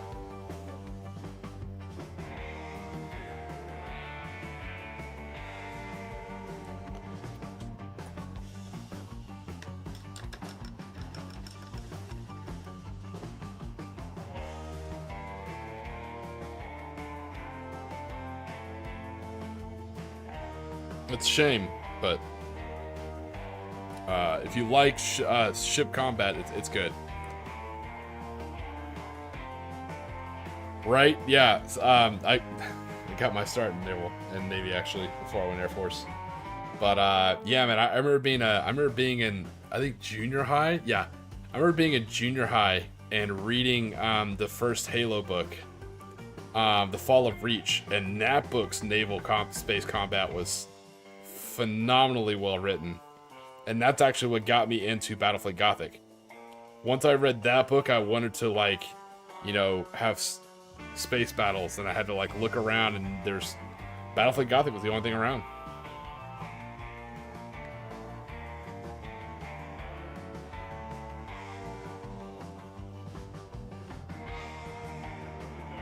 Yeah, Battlefield, like, 440k space lore is awesome. Like, boarding torpedoes and, dude. Shit is just so cool.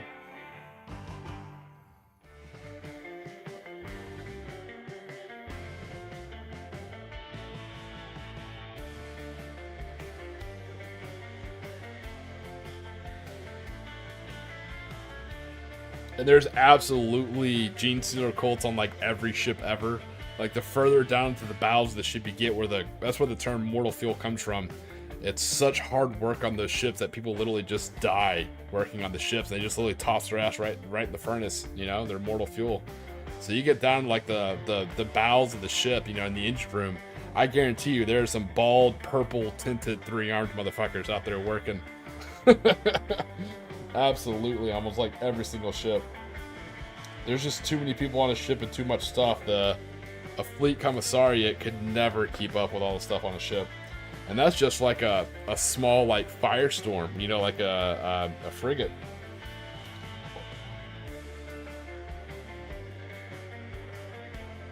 I think probably the only ship you wouldn't find a Gene Stealer on, or a cultist, would probably be something as small as like a Cobra destroyer. And that's a maybe. That's probably like a 3rd generation cultist that can like blend.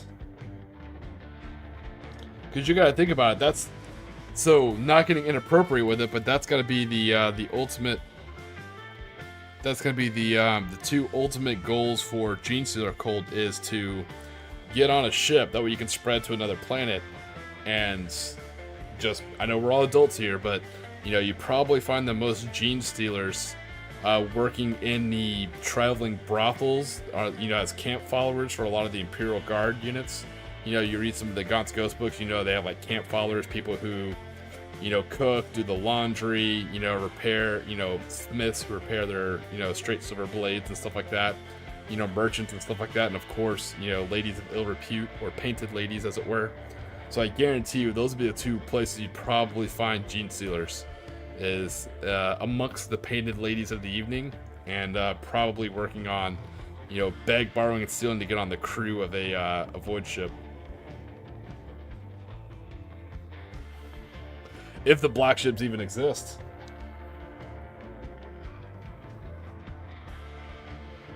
Yeah, it's I thought about going on Etsy and ordering like my old Imperial fleet. I still have it written down on paper somewhere.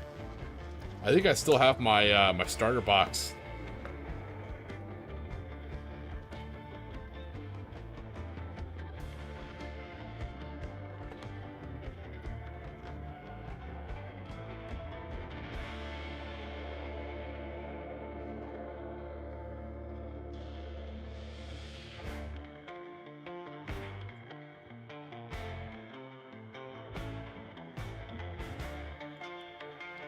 Yeah, 3D printing. I think it's definitely time for the for Battlefield Gothic to come back. And all Games Workshop has to do is just sell the STLs. It's like, I don't know, we don't give a shit. Sell the rules and sell the STLs. That's it. Because this way you can actually print out. Imagine being able to print out all the Fury interceptors, you know, or print out the torpedoes and stuff like that. Oh man. Oh yeah, dude. I could gush forever about Battlefield Gothic, man.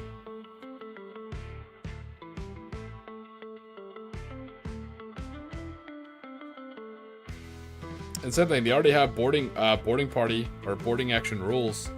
So, you know, sell the train for that, and you know, that could be part of the rule set for Battlefield Gothic.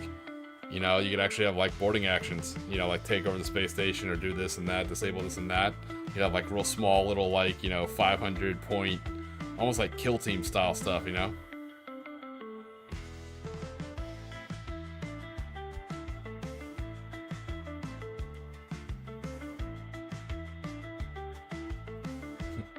One year I may have to come out to, with NG's approval, of course, I'm just joking around about this, but it'd be cool one year to come out for Thanatos and run like a Battlefield Gothic, you know, parallel campaign to like the stuff going on for Thanatos. That'd be really cool. Do like small little kill team events for like taking over orbital defense platforms.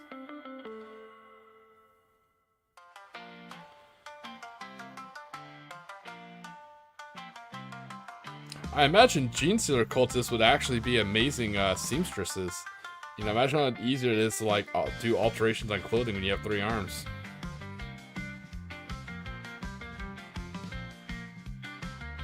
Alright, that is the light green. What are we moving on to now? Let's move on to... Let's see.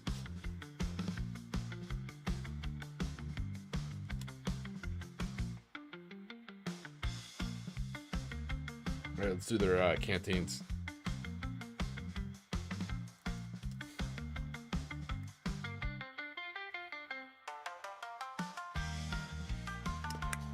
So Death Watch would probably be in, the smallest ship would probably be a type of frigate, because they belong to an Inquisition. And the thing with Death Watch is, unlike, the Grey Knights or, the Sisters, are not as ostentatious as the other Ordoses. Ordos Xenos is much more... not even covert's not the right term. They're just much more the quiet professional. You know, that's why I've always enjoyed them. So they would actually probably be in either a converted merchant ship that you can't even tell. You know, what we would call... Oh, a good thing to Google. Who asked that? Commander, a good thing to look up what a Q ship is. So that would probably be what Ordos Xenos and Death Watch would ride is a... Battlefleet Gothic version of a Q ship. A Q ship is a ruse, so it'd be like a merchant ship that looks like a merchant on the outside. You know, as soon as you get close, it's actually a military warship, you know, with a full boarding party and weapons and shit like that, all just hidden away. So it's an age-old naval tactic. Or they'd probably be in something like a shit. I used to know the classes of ships. It's like the smallest assault. This is gonna bug me. I actually gotta look it up because it's actually gonna drive me insane.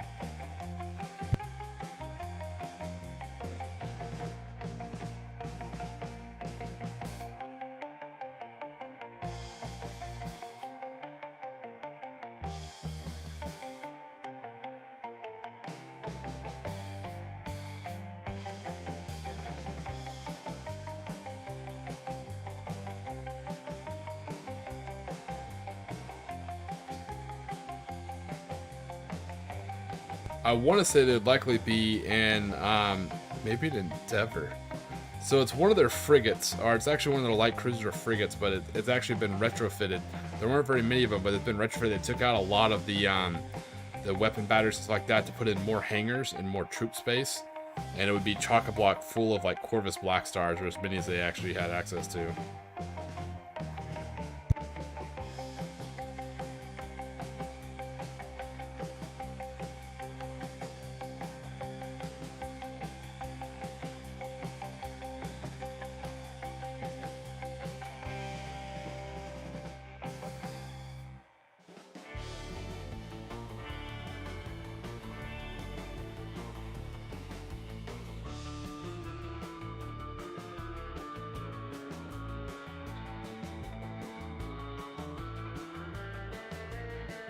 I want to say maybe a Defiant. Let me look up Defiant.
Yeah, so it's not the Firestorm, it's not the Sword. The Sword's like the standard issue one, Firestorm's a little bit different.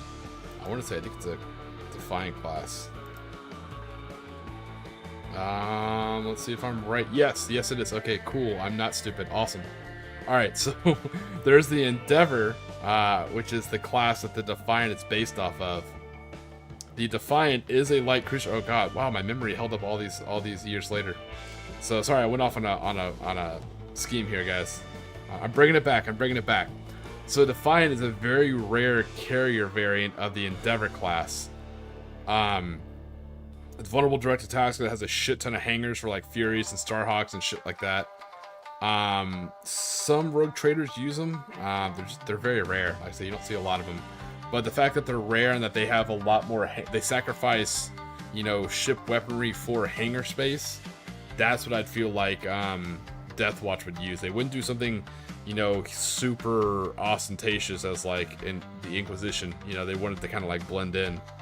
So let's see, it's a Defiant class light cruiser. It's about 22 megatons, being straight off the wiki here. The crew is about 61,000, and that includes like 6,000 pilots. So yeah, they carry a shit ton of carrier, you know, aircraft. Not aircraft, but voidcraft. All right, I'm back. Oh, I went off on a ramble there.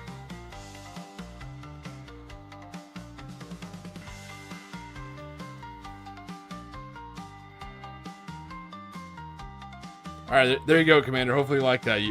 I thought I knew that. You know, I was sitting there, I was like, I couldn't remember it because I felt like Defiant was in my head, and I felt like Endeavor was in my head. And that's right, the Defiant is a more rare version of the Endeavor class, and even Endeavors are not that common. Yeah, Battlefield Gothic, man. Ugh, love it. Thank you. Awesome question. Super invigorating to talk about Battlefield Gothic. Not a topic covered that much anymore, I feel like.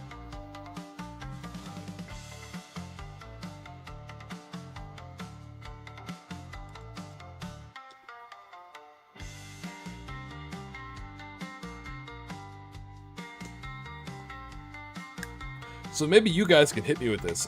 Some of you are much more experienced in Warhammer 40k. Like I said, I only really know the Battlefield Gothic lore. Something that surprised me is what I've always understood is that Valkyries, and therefore Vultures, Vendettas, all that shit, especially in the crew cabin, Valkyries are not voidcraft. They were only ever atmospheric craft. Especially if you look at the engines, you know, with that big ass troop bay and all that heavy armor, there's absolutely no way a Vulture can break Atmo, right? So that is something I'm starting to see in like 40k lore now that's absolutely fucking baffling to me. Is I keep seeing Valkyries used as like voidcraft, you know, flying from like ship to ship or like going from like surface of a planet to like a ship. I'm like, how good are you at holding your breath? I'm like, I don't think that's how that works. And not even like life support. I don't think it has the engines. Yeah, I mean, I'm going like full space nerd over here, right? You can tell I spent so much time in the Space Squadron, but yeah, I don't think they have, because they're not kitted for that. So the way a Vulture or sorry, the way a Valkyrie was built is a lot of people debate about that, and that's fine. This is just my opinion. You know, I'm just a random a-hole on the internet. But a Valkyrie is very similar to the same concept as an Mi-24, Mi-25 Hind. So what I mean by that is it's a fully armored and well-armed gunship that can also carry a small contingent of personnel that can dismount. A lot of people like, no, it's more like an Apache, no, it's like that. It's hard to equate Warhammer 40k stuff to real world stuff because they pick and choose and pull from so many different things. But the way it's designed is it was always an Aeronautica Imperialis vessel. Not vessel, but Aeronautica Imperialis, and that is, for lack of better terms, that's the Imperial Air Force. Different from the Imperial Navy. They operated in Atmo. So, you know, what you'd have to do is you'd have to use like Aquila landers, you know, and basically pull the Valkyries and Vendettas off those landing craft, secure an airfield planet side, like dirt side, and then you could start launching all your Valkyrie Vendettas. Now that being said, Lightnings, oh man, I'm blanking out here. Avengers, Lightnings, these are all void-capable aircraft. Fury interceptors, void-capable. I'm not sure if Furies can go into Atmo or not and come back out. Marauders, Marauder bombers, and Marauder destroyers, those were capable to go from void to Atmo and back. But Valkyries never were, and that's something I'm starting to see. Sorry, I'm waffling again, guys. I'm all over the place. You know, you have to reel me in here.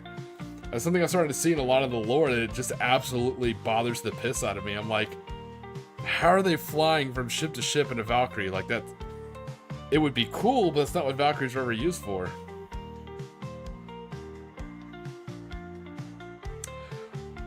So, yeah, no, the Valkyrie is not, at least in what the old lore, Francois, the old lore, maybe they changed it. Like I said, I stopped reading the lore after, like, 7th or 8th edition, you know, when Cadia blew up and all this other stupid shit happened. So, no, Valkyries were never equipped to go from space into a planet. Like, they can only operate dirt side. They can only operate in the atmosphere of a planet. That's the way their engines were designed. If you look at it, it has 2 small-ass engines and a big-ass troop bay. And the thing about Valkyries, they're heavily armored. That's why they're supposedly hard to bring down. Yeah, they're not made to go in and out. Put like a ship in orbit down to a planet. I mean, I guess technically you could try, but it won't go from planet back to the ship. It'll make a one-way trip. Oh, like the Skylab right to Australia. But yeah, a void craft is an aircraft capable of flying in the void of space with like life support and engines and shit like that. But I know that's what made the the ship that could go from ship to planet and back and forth was the Arvis Lighter, that little shitty thing with like barely any weapons that like no one uses. I want to say it came as like terrain in one of the starter kits. Yeah, the Arvis Lighter was capable of going from orbit to planet, but that was it. You know, you had that. You had the Aquila landers, which were fucking massive. But again, that's old Warhammer 40k lore.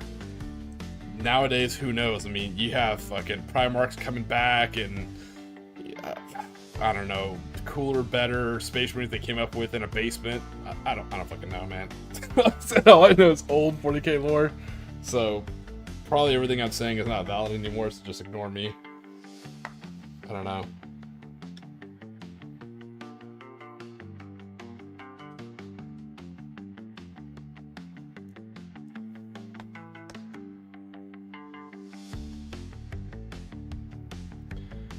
But that's one of the things that made the Corvus Blackstar so cool, is it was capable of going from, you know, orbit down to a planet and back again. The Corvus Blackstar was a true drop ship. It could actually go, it could drop from planetary orbit and make raids on the surface. That's why you literally saw it in Space Marine 2. Same thing, the Thunderhawk was a drop ship. That thing could go from, you know, space down to planet and murk some hoes. Like that's what it did.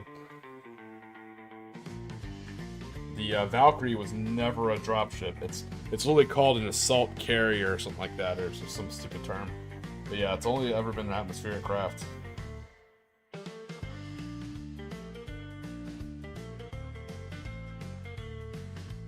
What I'm thinking is somebody was making a game that didn't have to put like an Arvis Lighter and like fucking a Valkyrie can fly in space.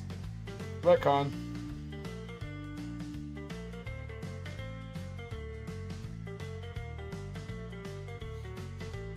Yeah, so Commander, same thing. Yeah, after they blew up Cadia, I'm like, I don't fucking know anymore.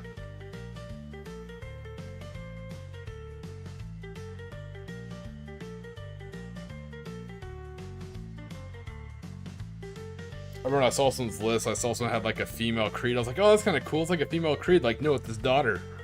I'm like, what? Like, yeah, Cadia blew up, but his daughter survived. I was like, what kind of trite shit is... Alright, whatever. I was like, alright, that's it. That's when I knew I was too old. I was like, I'm just gonna stick to my Gaunt's Ghost books. I was like, no, that's okay.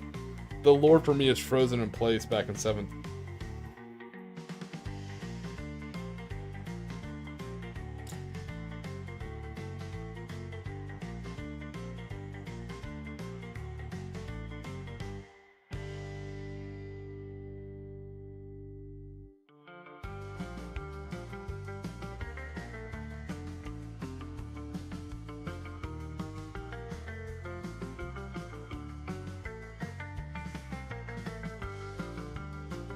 we're doing now is we're doing their the canteens.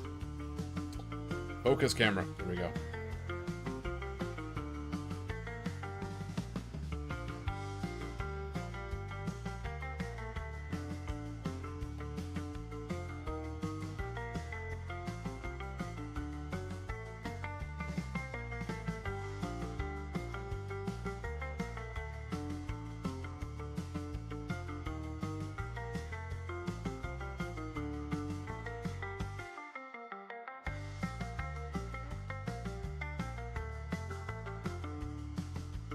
Anybody else use their thumb as their palette? Or just me? I mean, it's not really like a wet palette, but I guess you do have like oil on your skin, so I don't know, maybe that's how it works.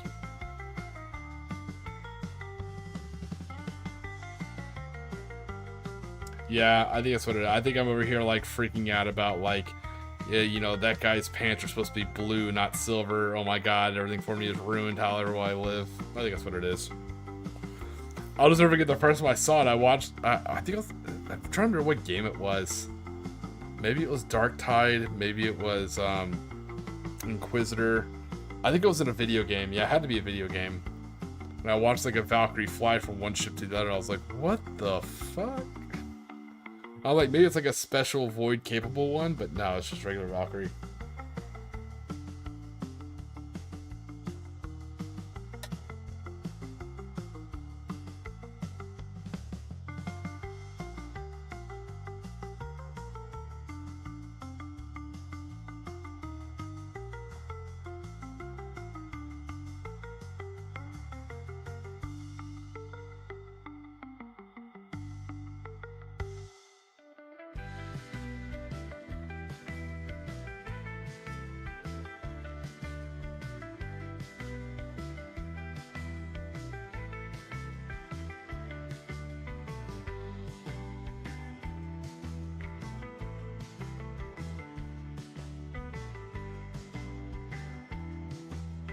Yeah. Everyone gets a canteen.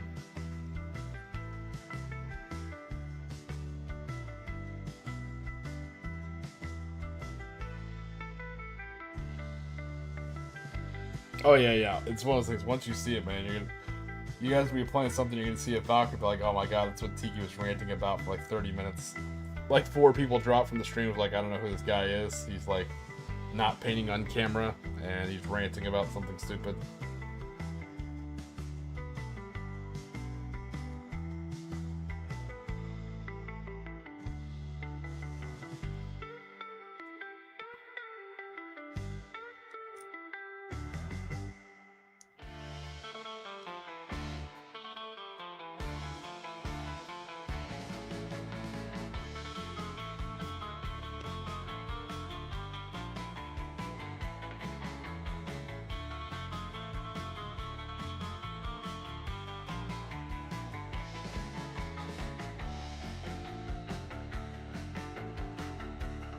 Back to a fun conversation. Starship Troopers, the Viking drop boat. Man, that was a.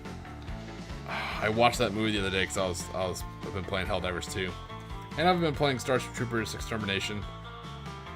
I feel like Starship Troopers Extermination, it could be good. It's just like a year out. I think it's just too early, man. It just needs a lot of work. It's still super buggy. Pardon the pun, but it's super buggy.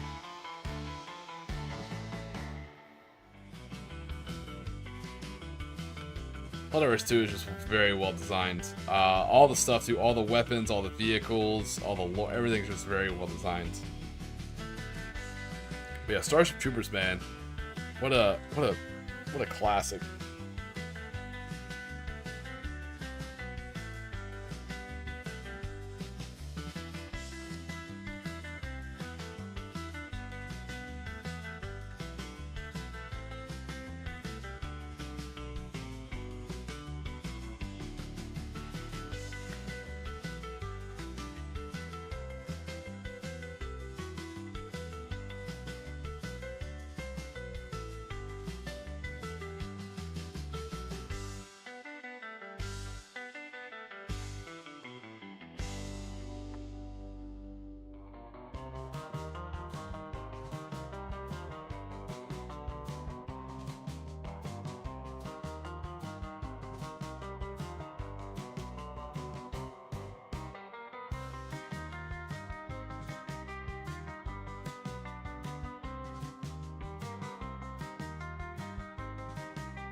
So, ironically, not ironically, terrible use of the word, but Starship Troopers, it's not actually just my favorite sci-fi movie.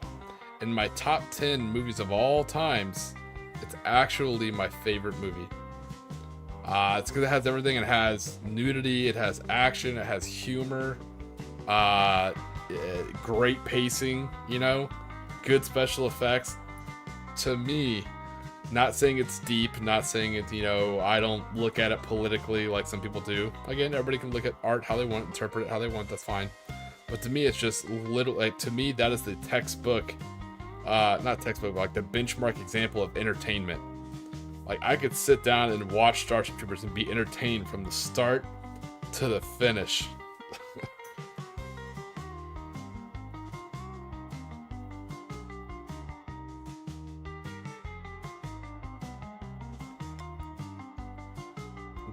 So with that being said, with you guys, for y'all in the chat, what is your favorite sci-fi movie? If you can only pick one, well, say you're going on a trip, you're gonna be hanging out in an igloo in the Arctic. You have a little DVD player, and you can only bring one DVD.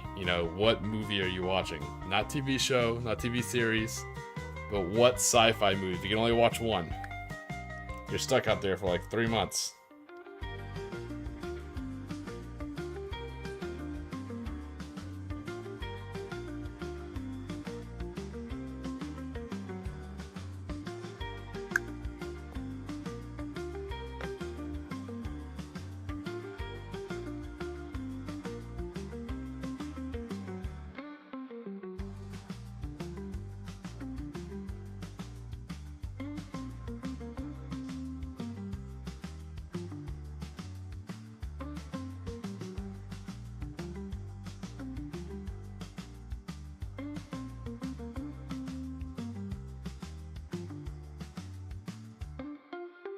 Yeah, mine's gonna be 100% Starship Troopers, hands down.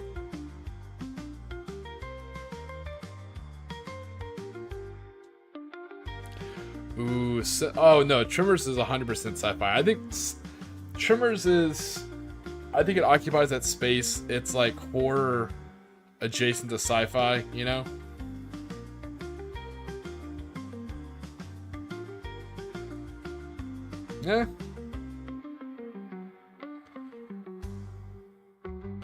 12-hour version of Dune. It's a lot of sand. It's coarse. It gets everywhere. I don't like sand. So another hot take on sci-fi movies and like stuff like that. If you haven't seen it in a while, feel free to make fun of me. Feel free to disagree. And again, this came out when I was a kid, so I'm biased. But check out episode 1 of Star Wars. Go back and watch Phantom Menace, particularly the assault on Naboo. Where they like retake the palace and stuff like that. It's good. I forgot that was a good movie. I liked it as a kid. Obviously, I was a kid. I was the perfect age for it, But then when the sequels came out, I was like, oh man, those prequels are way better than I thought they were.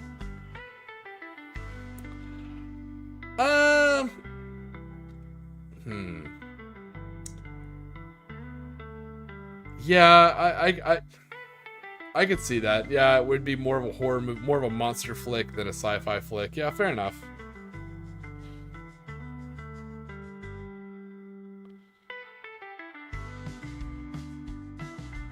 Well, it also killed the horse too, if it makes you feel better, Commander.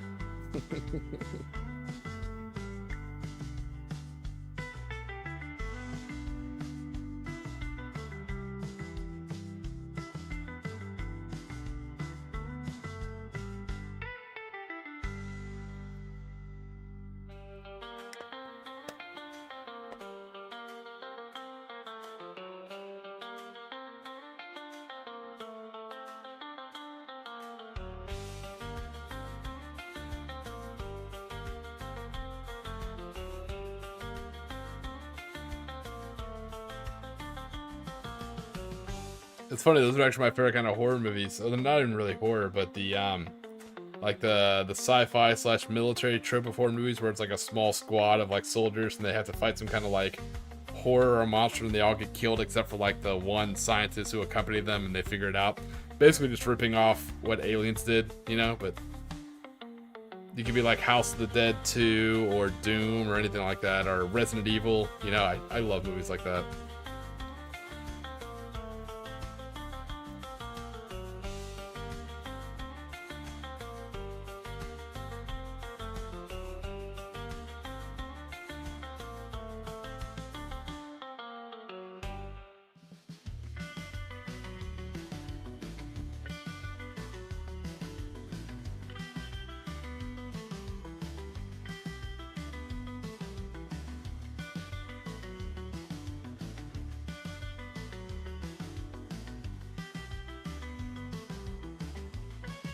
Yeah, you can have director's commentary. That's fine. Yeah, that's why I said it's a DVD, so you get all the.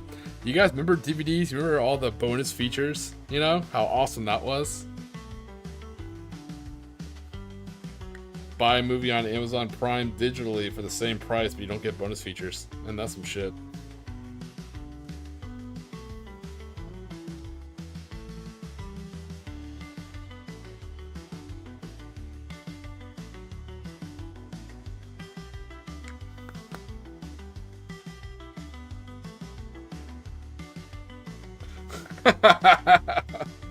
You know, you're not wrong, Francois. I mean, it is technically science-based.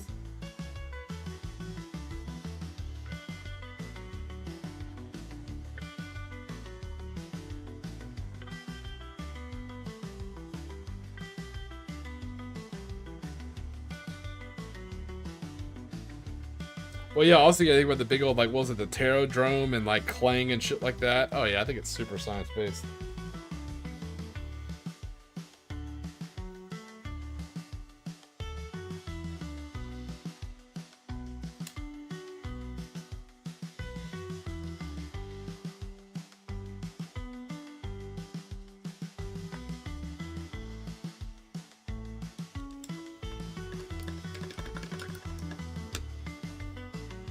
Ooh, another classic movie that I could watch again and again. It doesn't get old. The first Mortal Kombat. That was probably some. You know, Paul W.S. Anderson, before he kept using his wife and everything, I thought he made some good movies, like Event Horizon. There's the a good example of sci-fi horror. You have Event Horizon, which a lot of people jokingly refer to as, you know, the prequel to Warhammer 40k, you know, jokingly, of course.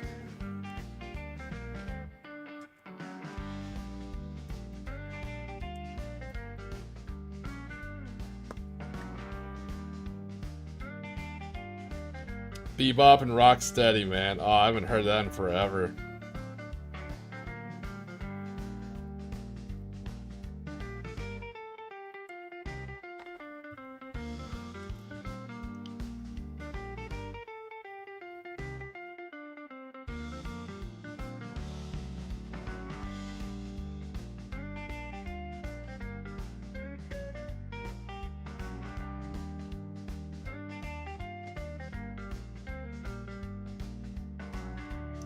When I was a kid, I thought G.I. Joe, Transformer, and Teenage Mutant Ninja Turtles were all like in the same universe, you know, if that makes sense.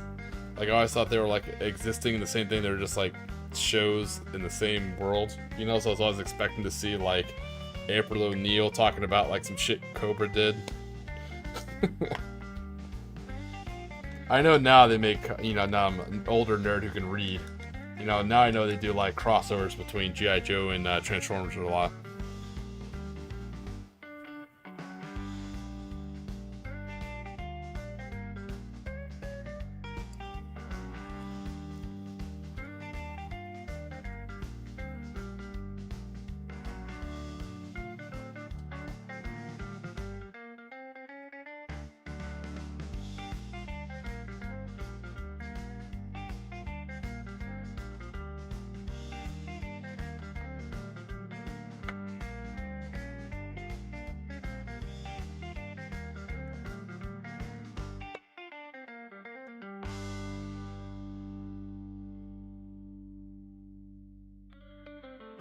So for those of you who play Warhammer 40k, what's the lowest point level you can actually play with the current Warhammer 40k rules?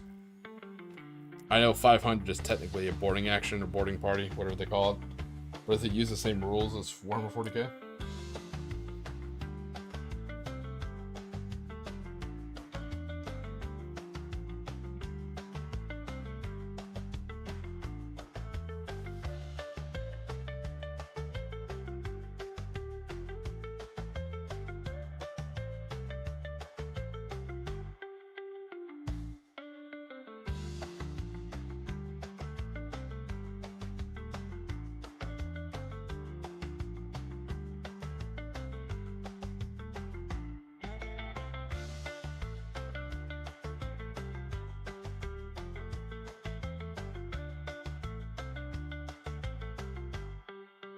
And now we're just painting the wood on the rifles and the submachine gun. 500. It's not bad. What could you fit at a 500 level as far as like Imperial Guard or for Scions? I wonder what you could take.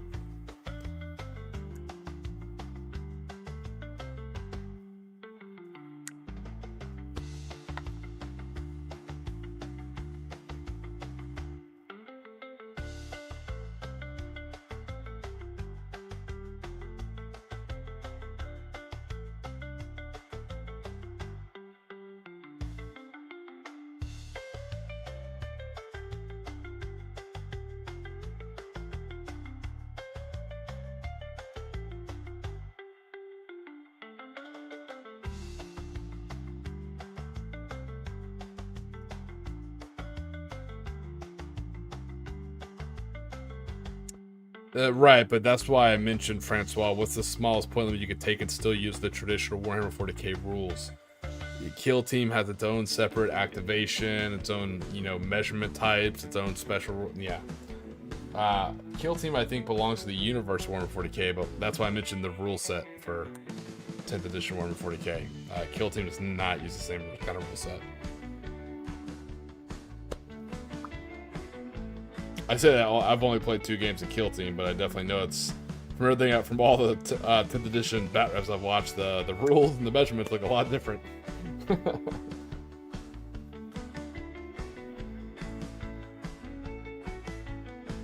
Kill Team wasn't bad. It just, I don't know.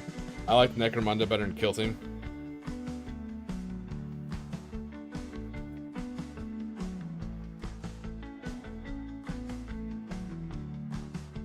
Oh, that's cool. Yeah, I know there's something special about doors too. They kept mentioning when I was reading the rules for boarding action. They kept talking about like the way like doors working, open doors, close doors, and like shoot through stuff. And it seems like it used actual terrain. Crazy, I know.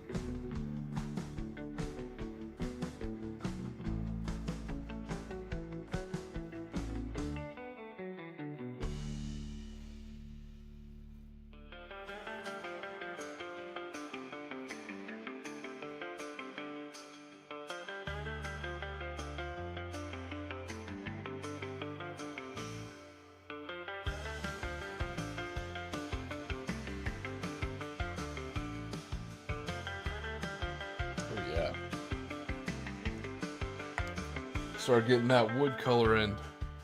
Oh, actually, yeah, I forgot. One of the submachine guns is stolen PPSH 41, so I have to do the wood on that guy too. I thought they were all just German metal submachine guns. Nice. Like I said, I played Kill Team. I liked it. I liked the idea of it. I don't know. I just felt like I don't know. It's like if I'm gonna play that, I'd rather play, I think, Necromunda. You know. I only played Necromunda once though, so. And that is 100% not in my area. Does anybody have Necromunda in their area? Does anyone know anyone who plays Necromunda?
mess up on his rifle. These ones don't have metal on the top. Only about right there. Yep, there it is. There we go. Yeah, I had it full of metal on the top. That's not how these ones are. Cool. Fix that.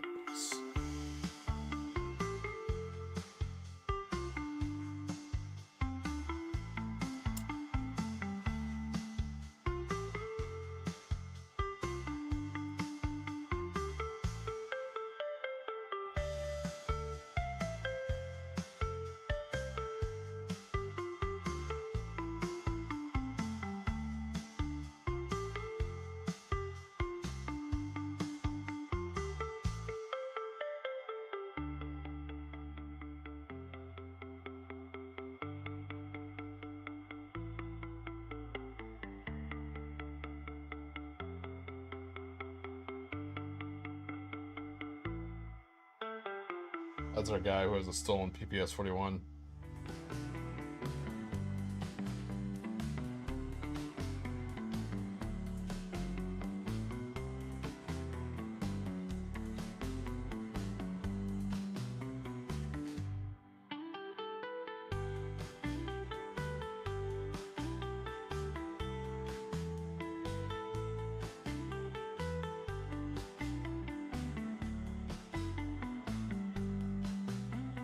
Nice. I think that's all the wood.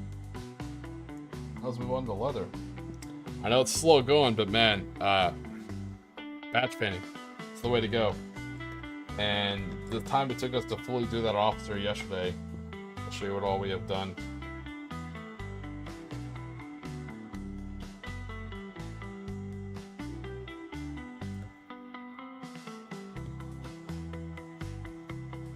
So yeah, we have 4 NCOs and a mortarman, and the mortarman's basically done. We're just working on the NCOs now. They got their green helmet, they got their, OD colored canvas stuff, and their swords painted. They got wood on their weapons. We'll just keep going from there.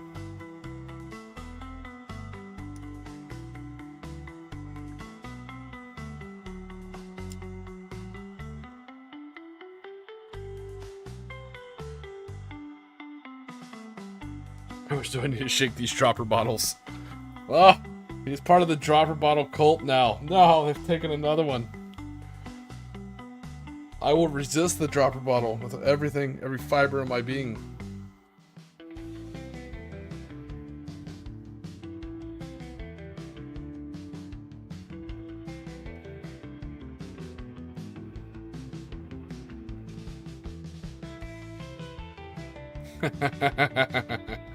Funny joke.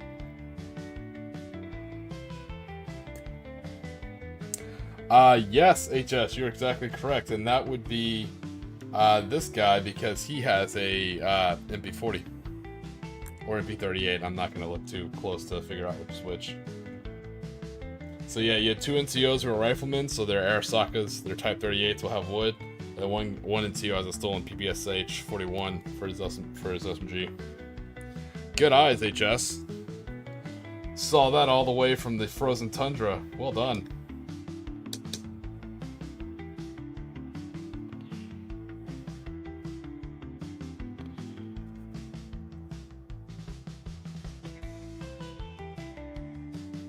I don't know, Sean. Those dropper bottles starting to sound a little complicated.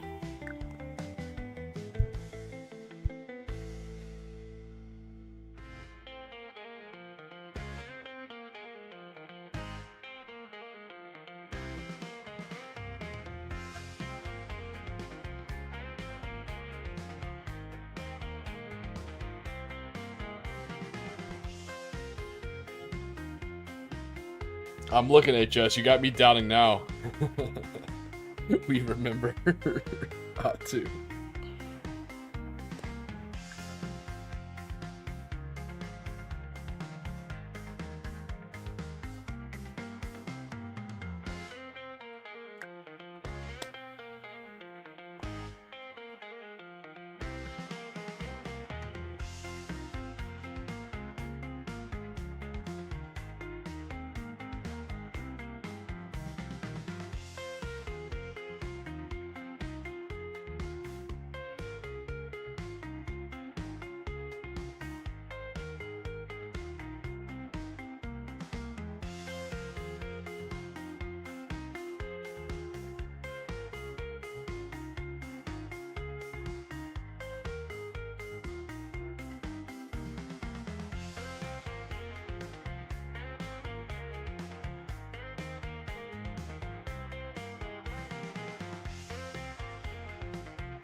Yeah, and that captured Zero changed everything, man. Once they figured out that it had no armor and no self-sealing fuel tanks, you know, that changed everything.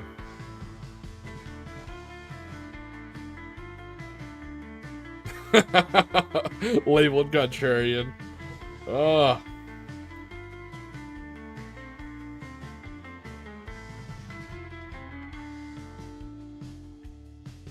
It's not my fault you don't like tropical weather, Sean. Coming at me.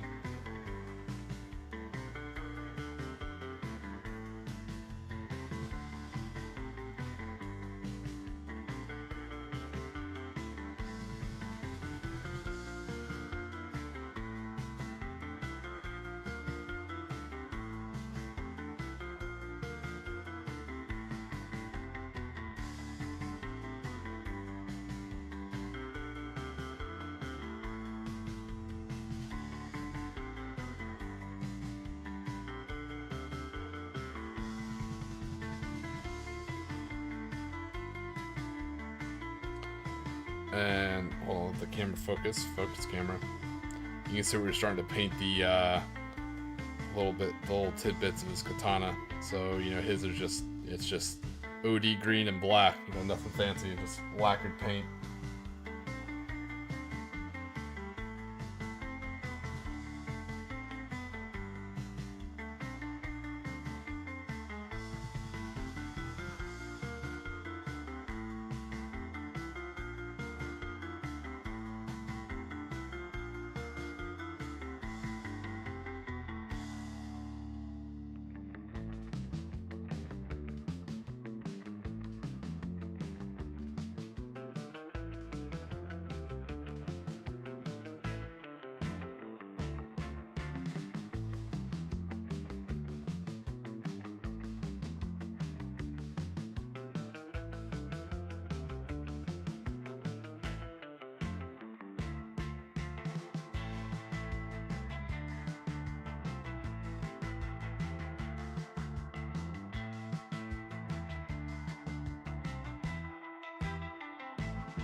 Iceworm Gulch. I'm afraid to ask questions, HS. I feel like for my own sanity, so I don't have like Cthulhu-based night terrors, I feel like I don't want to know about Iceworm Gulch. Sounds like the name to a really good schlocky like B horror movie.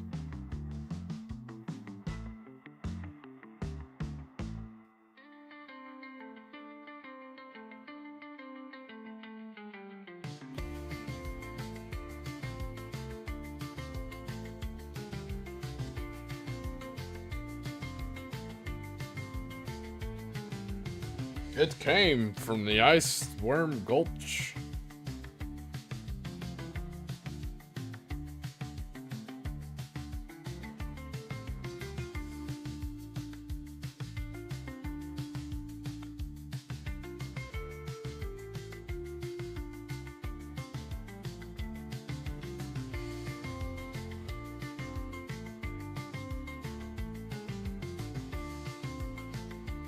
Nope. No, it sounds bad.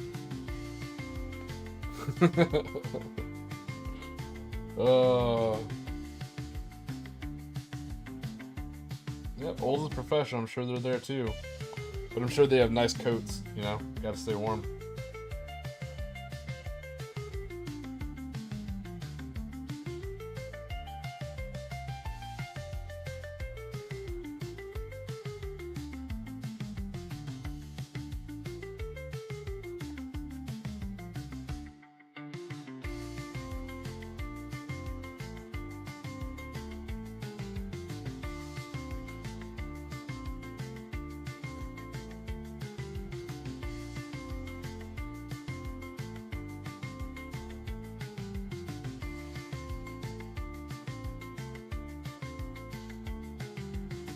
Oh no.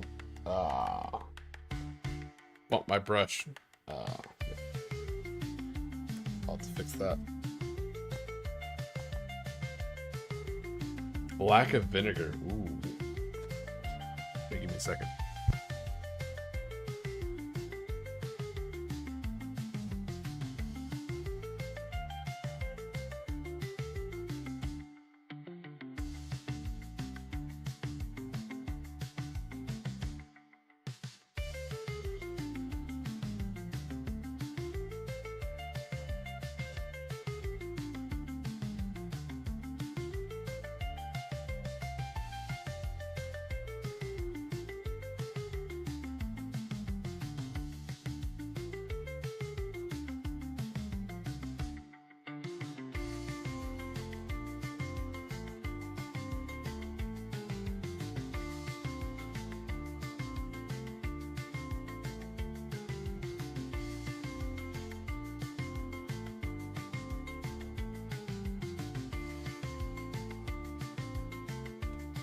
Alright, back. Sorry, I had to grab something to fix that paint mistake I made.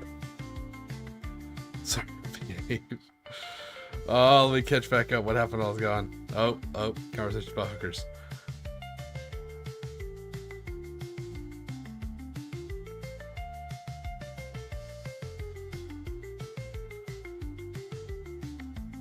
Why are you asking us, HS? You live there.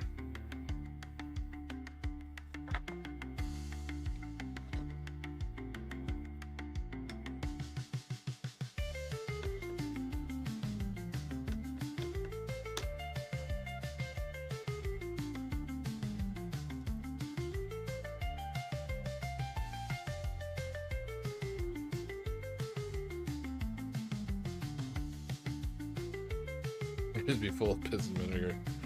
Too many salt and vinegar chips, man. I'll do it to you. I don't know how people eat those. I mean, I've had them. They're not bad, but no ketchup flavored chips. I'll tell you that. Those are the best. What is the weird flavor of chips that the Canadians have? They call it like all seasons or all dressed up or something like that. You ever have that, or am I crazy?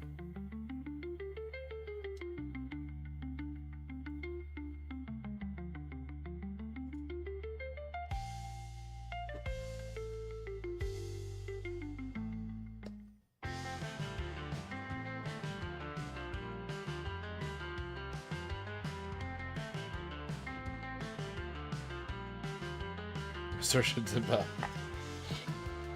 Yeah, you know, alright, that's fine, Sean. Take that too.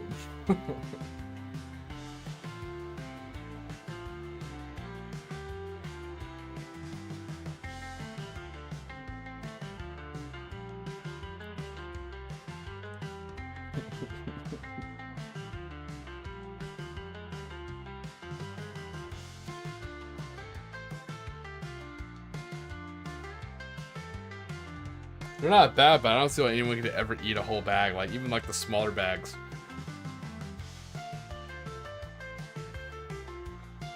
Oh, everything, yeah. I think that's what I'm talking about.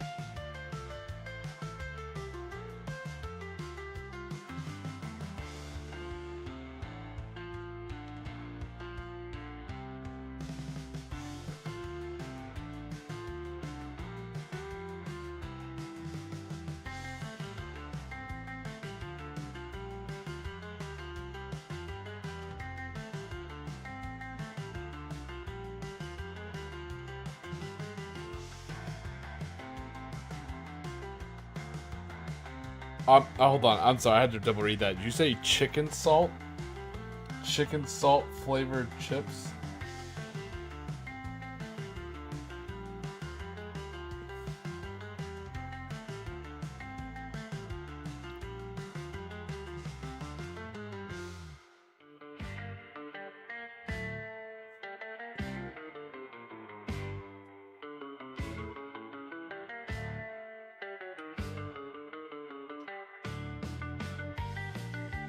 One of those many things where I was like, I have questions, but I'm worried my questions will be worse than the answer. Or will leave me the worst answers and more questions.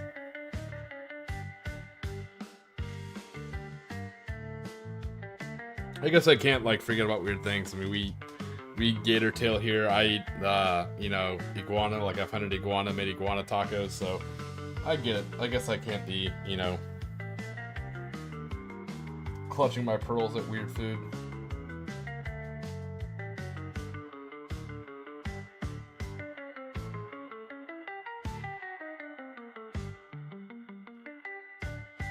Chicken salt.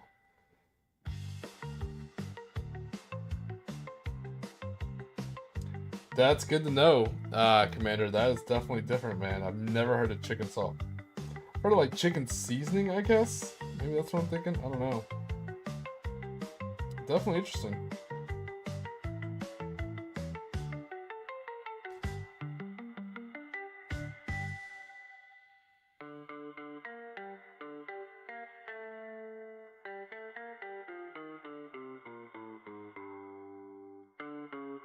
Man, this is gonna lead me down like a doom scrolling like rabbit hole when I log off here and I'm supposed to be sleeping and be like researching chicken salt.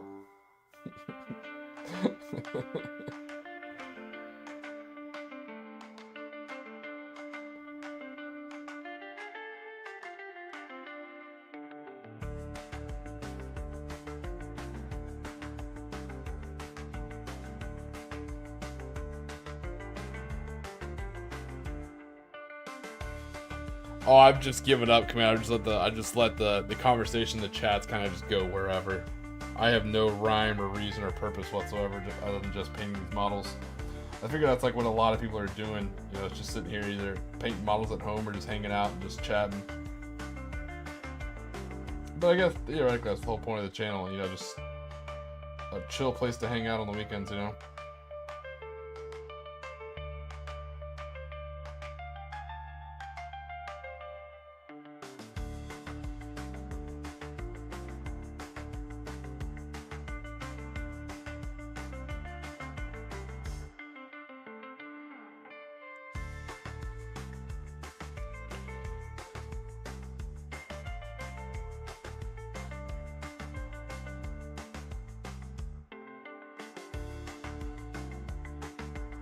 We have a really good native, I say native, a hot, I don't even want to say it's a hot sauce. It's more like a hot savory sauce. It's called, well, generally it's just called daddle sauce. It's from the daddle pepper. It grows here on the, I want to say east coast of Florida, around like St. Augustine. It's a very unique and gamey taste. It's so hard to describe.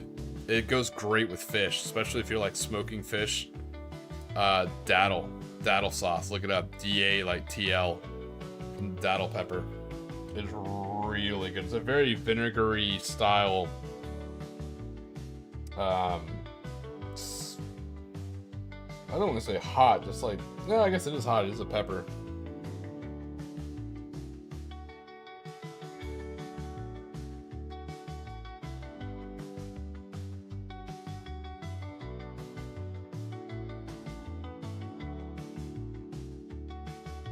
No, not dactyl, like pterodactyl. No, daddle. Like D-A-T''L. Like a little dabble, do you, daddle? Promise it's the thing. Yeah, there you go, daddle.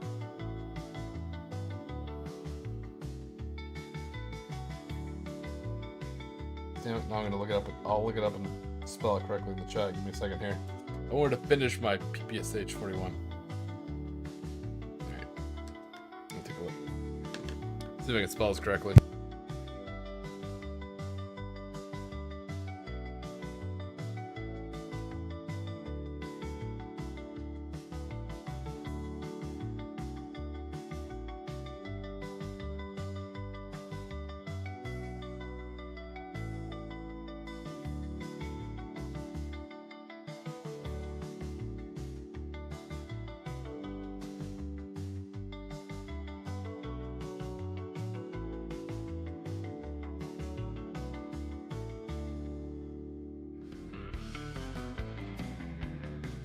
Okay, so it is called the Dactyl Pepper.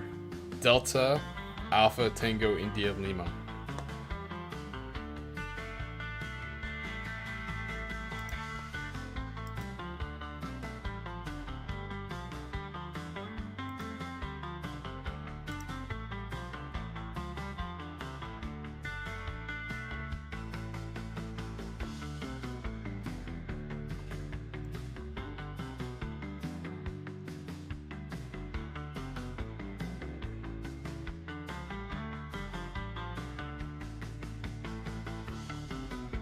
But that's how we spell the actual sauce here. There's different brands, like there's like That'll Do It or That'll Hook Ya, stuff like that. It's I wish you could try it before you order it. It is a very acquired taste. It goes great with smoked fish. Actually, it goes good on anything, honestly. But smoked fish, it's amazing on.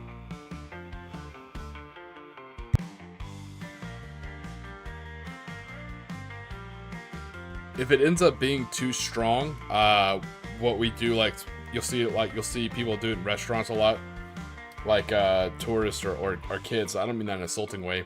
Is they'll mix it with ketchup.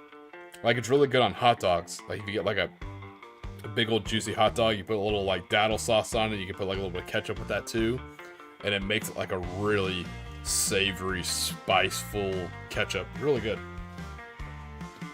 So you never know where these streams are gonna go, man. Here we are talking about a very, like rare pepper that grows only here in Florida. I think it only grows here in Florida. I know it's popular here.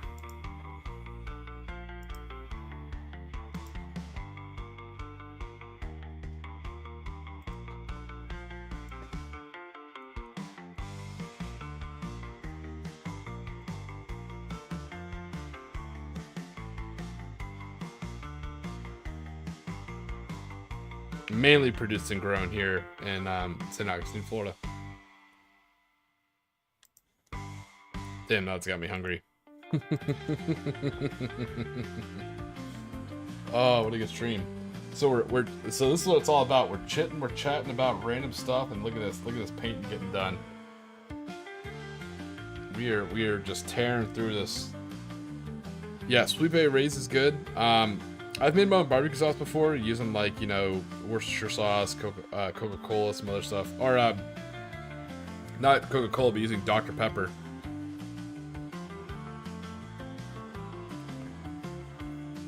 So that's my weird thing, 'cause I grill and cook a lot. I like to marinate my meat, like my steaks. I like to marinate in Dr. Pepper, because, it has all its different flavors in there.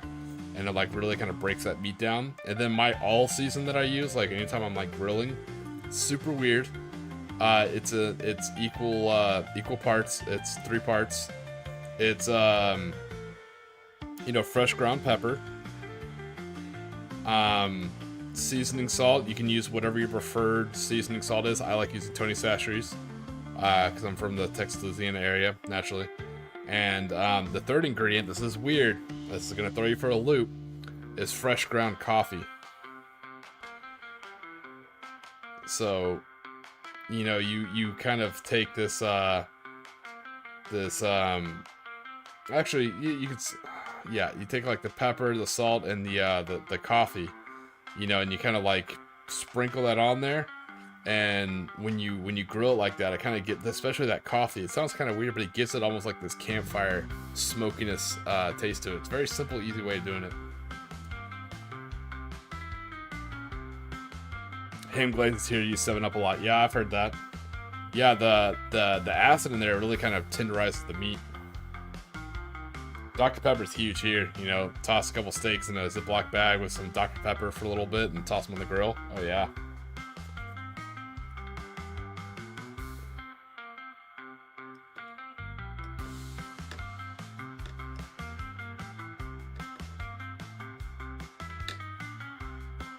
Uh-oh, I'm waiting for Sean to come in. Sean, we need you, buddy. You gotta disagree with me on something, buddy.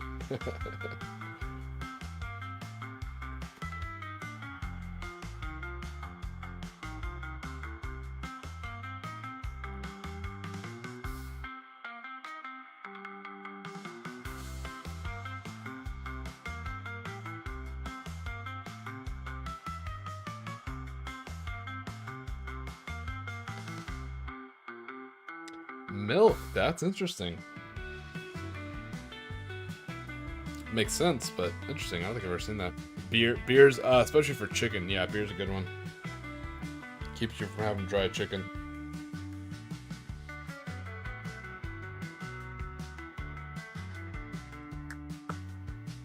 Oh, here it is. Like, I can't even begin with you people. Moose meat. Oh.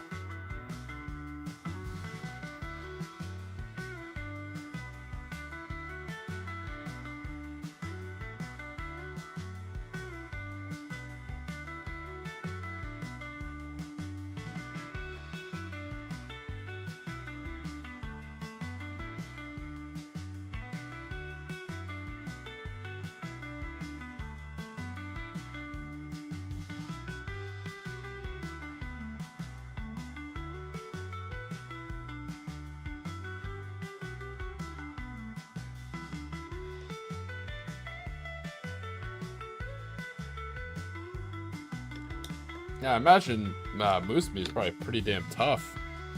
Super gamey, probably.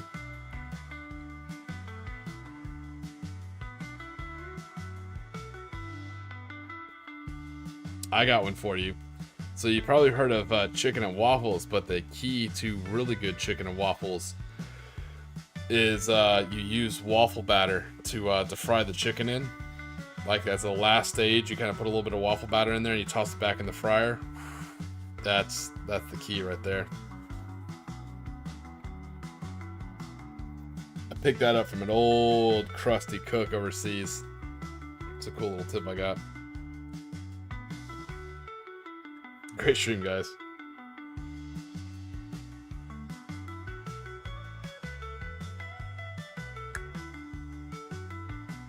Oh yeah, no, you're talking to the guy who eats iguana tacos, man. Yeah. I like gaminess. I like, gamey meat. It's never really bothered me.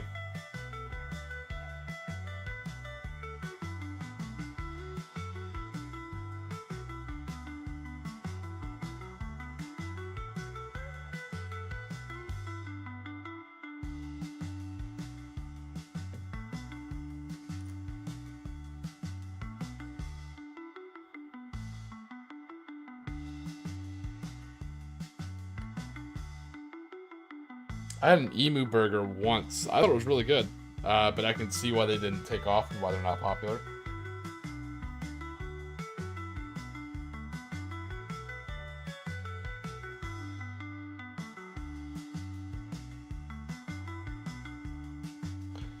Ugh.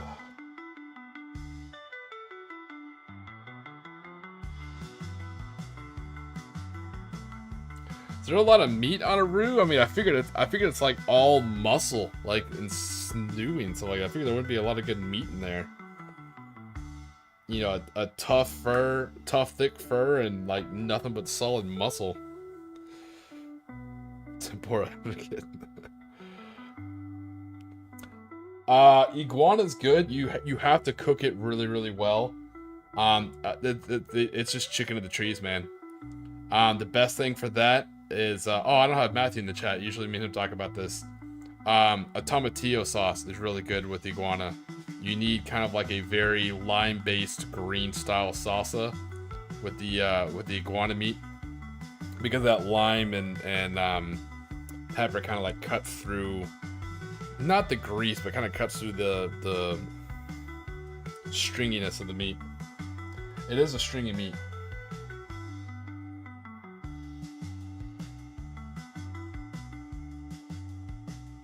I do only eat the males. I don't mess eating females, because you gotta, like, once you go in there and you find all the eggs, it's just not even worth it, man. I only eat the males.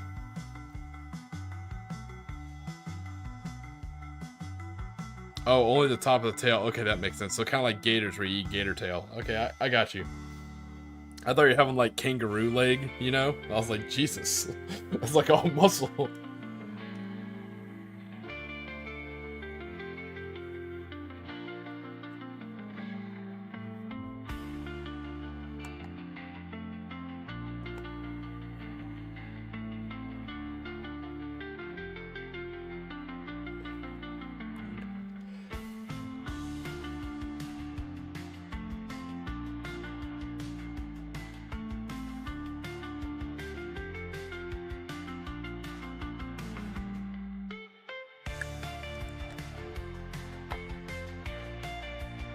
I would say the conversation topic is completely derailed, but we're still painting.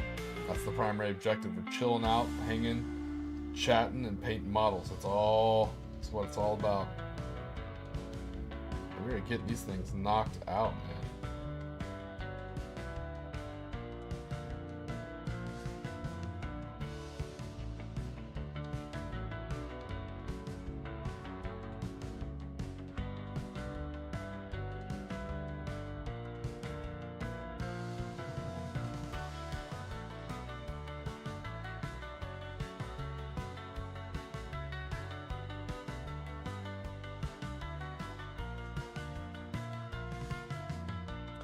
Here's one for Squidfist. Squidfist, if you're still in the chat, buddy. One of my favorite meals. Someone asked about me, not being an advocate for it, or they're surprised I'm not a big tempura guy. One of my favorite things, one of my favorite meals, is spam musubi, and I picked up that when I visited Hawaii. Absolutely love that dish. It's probably one of my favorite things to eat. It's one of those things, it can be hard to make, and it's like, when it's bad, like, it's alright, but when you get a really good quality spam musubi, oh my god, it is a game changer. It is, to me, the quintessential breakfast / brunch meal of all time. In case you don't know what it is, sorry, I'm over here talking like an asshole. So if you're familiar with what sashimi is, where you have like a rectangular bed of sticky white sushi rice, like high quality sushi rice, and you have like a piece of like fish or whatever on top of it. So what spam musubi is it's spam that's been soaked in with shit, I can't think, soy sauce, and it's been fried or grilled, and you put it on top of the bed of rice, and you wrap it in nori or seaweed. It is absolutely amazing. Yep, that's exactly what it is. Island spam wrapped in seaweed. It's so good because it's seaweed, it's spam, and it's rice. You can walk and eat it like a taco, So it's kind of like a taco. It's portable. You can eat it and walk around.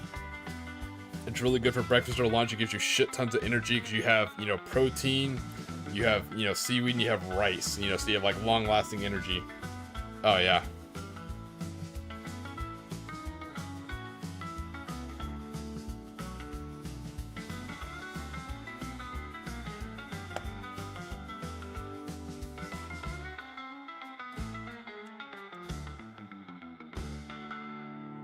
Right beside the hot dog roller. I feel like you're judging me, HS. The way you said right next to the hot dog roller. Like, look here, man. No, that's just how it is. Yeah, you make spam musubi in the morning and you keep it warm and hot. You just, boom. People just walk in, toss you a couple bucks, grab it, and go. It is a very good grab and go thing. If you've never had it, it's very good. When it's well made. When I make it, I kind of suck at it. I'm not very good at making it.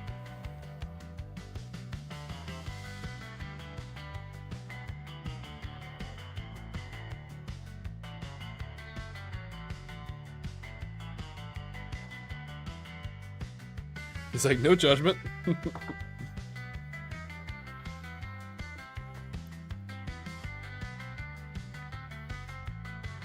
When the rock melts, you can eat the roux.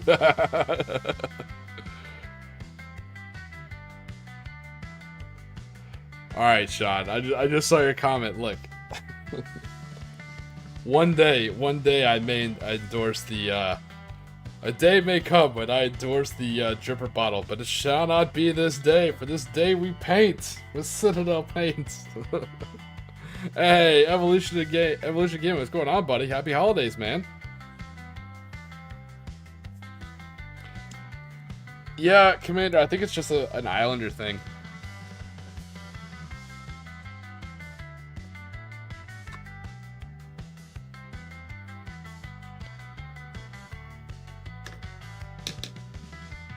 Yeah, welcome to the chat. It has rapidly disintegrated in just random talking. I want to say, I think we're talking about movies, then we got onto food. Sean keeps making fun of my, not accepting the superiority of dropper bottle paints. And we're just talking about food. We're just talking about food.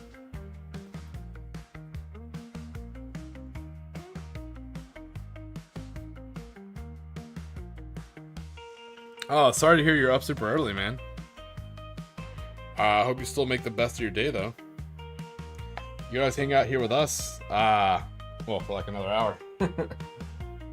Then eventually I do have to get to sleep, sadly. I do work this, how should I say this? I do work this winter holiday, if that makes sense.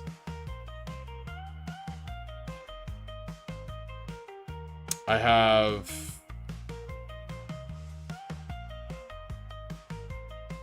the 24th off, I want to say. And then I work all the way until past New Year's. Oh no, I have the 30th off too, that's right. HS, I'm sorry, what?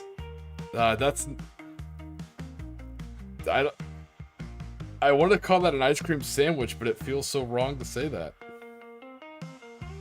Ooh. Vanilla ice cream and a piece of bread. That's like drinking Fanta out of a bag, you know? Oh, fair enough. Yeah, when you slept well, I get it.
Nice. Box of Nights, man. That's awesome.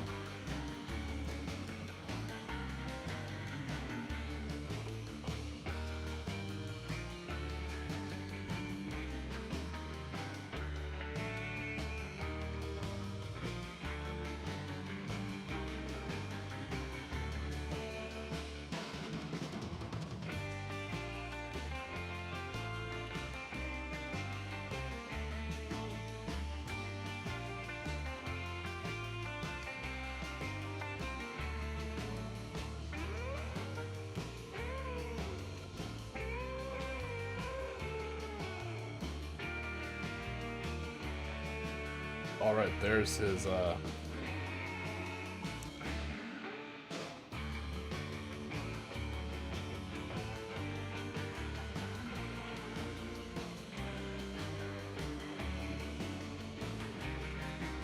wanted to paint his, like, book in his hand a little bit different, you know, from the Zendari dust.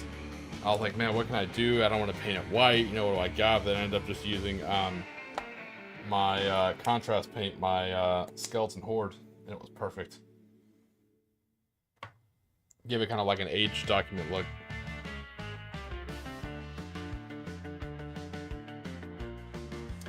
Yeah, Commander, I do plan on doing a night. I'm gonna do a GSC night. So it's gonna have like, it's gonna be like kit bash from like construction style, like heavy construction equipment stuff. It's gonna have like a, third arm.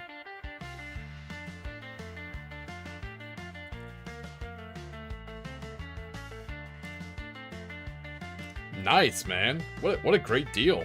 A full 2K point army, man. That's awesome.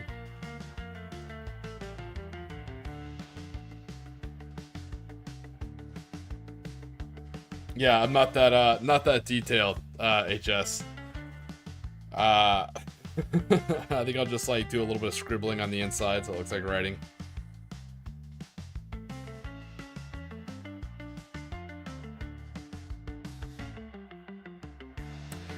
Yeah, so it's funny you guys mentioned that. Like, you guys are nice because no one's ever corrected me. But yeah, it's actually Zandri. Zandri. For years I've been pronouncing it Zandari. It's Zandri. I was looking, I was like, they changed the name of the paint? Like, I Googled this for like 20 minutes to make sure I wasn't batshit insane. It was like one of those Mandela effects. Apparently it's always been Xandri, and I'm over here saying Zandari.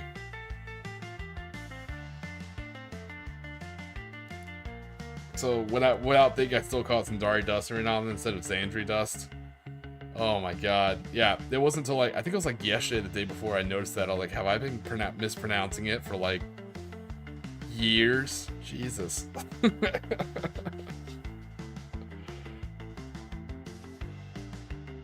But yeah, Commander, so it's gonna, what I want is like a third arm that's kind of like based off, like a crane, and then what I want is like a DJ platform, you know, for the I think it's called like the Colvent or Colvector.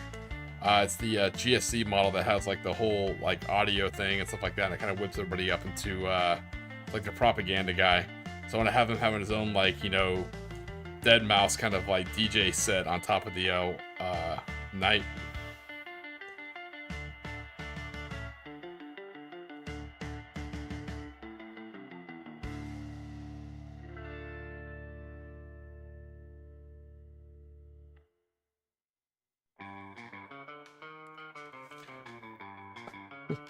A day may come when we use dropper bottle Sean, but it shall not be this day. Rise, men of the West. An age of splintered shields and broken spears, but it shall not be this day. This day we fight, and we use paint pots.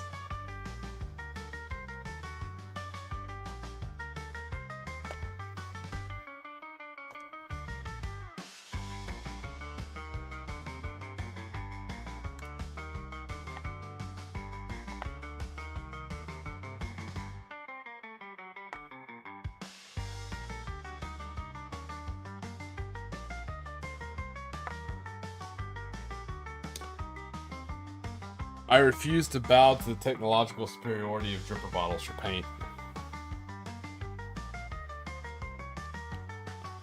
See, that just sounds like extra steps, though, you know? Nah, I get what you're saying, Evolution.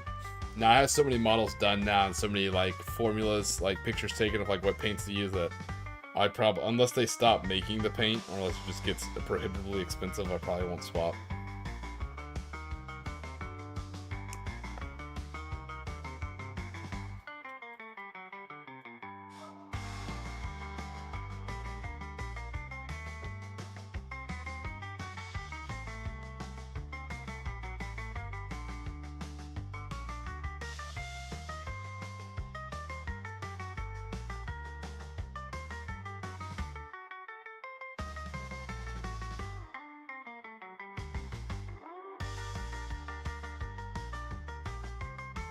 Okay, so I have questions.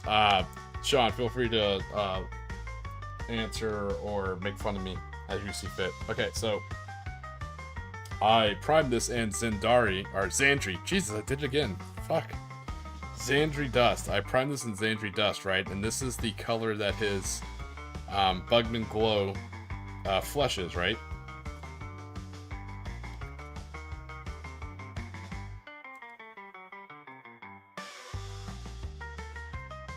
Now look at this model. I feel like the skin tone is different. It's the same paint. The Sailor Moon Girl has a background of being spray primered in Wraithbone, which is like kind of like an off-white.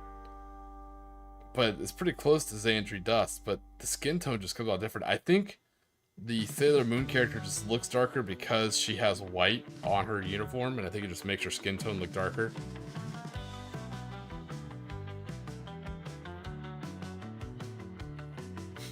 Oh god.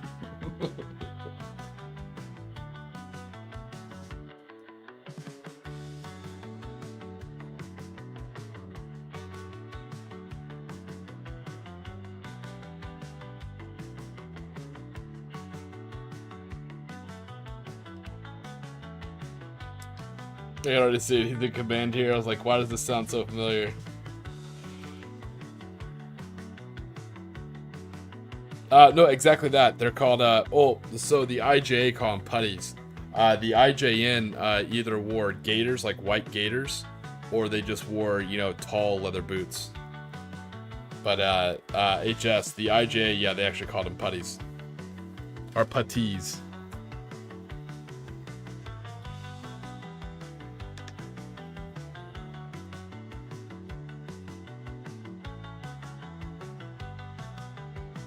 Okay. Thank you, Sean. I appreciate it. I was like, why do these two look so much darker than the other ones? Which I have no problem with that, but that's what I use Gilliman Flesh for, is like a darker skin tone, particularly for like my Cult of Imhotep guys. But yeah, I thought it was maybe the white of that uniform that made the skin appear darker. It's almost like it's a science suit, almost like I should use dropper bottles.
That's interesting, Evolution. Interesting way of doing that.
Yeah, same thing here, HS. Like I said, I know you guys are very skilled, especially, you know, as much as me and Sean joke around back and forth. Seriously, if you've never seen Sean's models, man, they're absolutely phenomenal, like amazing.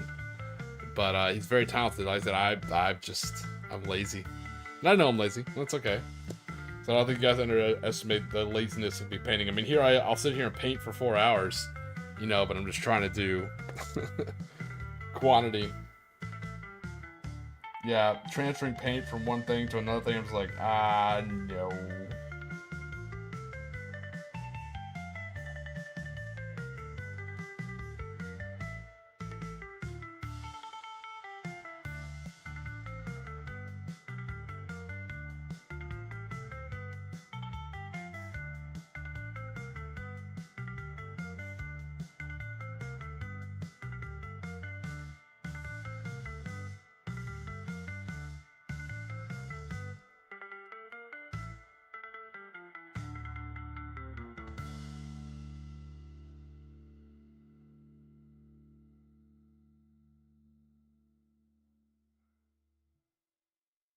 Oh God, oh Sean, oh it's my turn to be. Oh God, no, that bothers me. That bugs me. Oh God, no, that really does bug me. Oh, ugh. Yeah, I don't think I can handle that, Sean. I don't even want to think about it. That bothers me to my absolute core.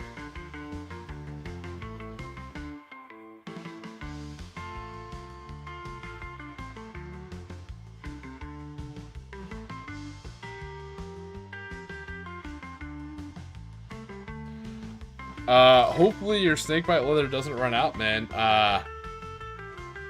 Man, you must be using a lot of it. You just gotta order another bottle. It's great though. Like I said, snakebite leather is where it's at, man. That's the last color I gotta do on these guys. Is those that are leather goods. I'm waiting to do the leather ones. 40 guys, oof.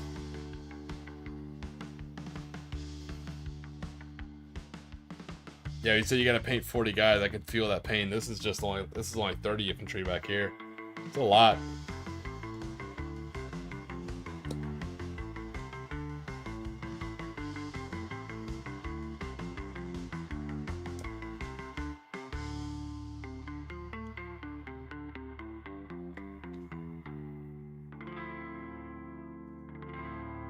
Yeah, as far as GW paints, I love Chaos Black spray primer. I haven't seen anything myself outside of like a spray or anything like that, or air gun. I haven't seen anything go on as flat or as smooth as Chaos Black spray primer and Snakebite leather. Those are the two things I absolutely swear by. Everything else, I'm pretty sure you could use like another brand of paint, but those two things I absolutely swear by.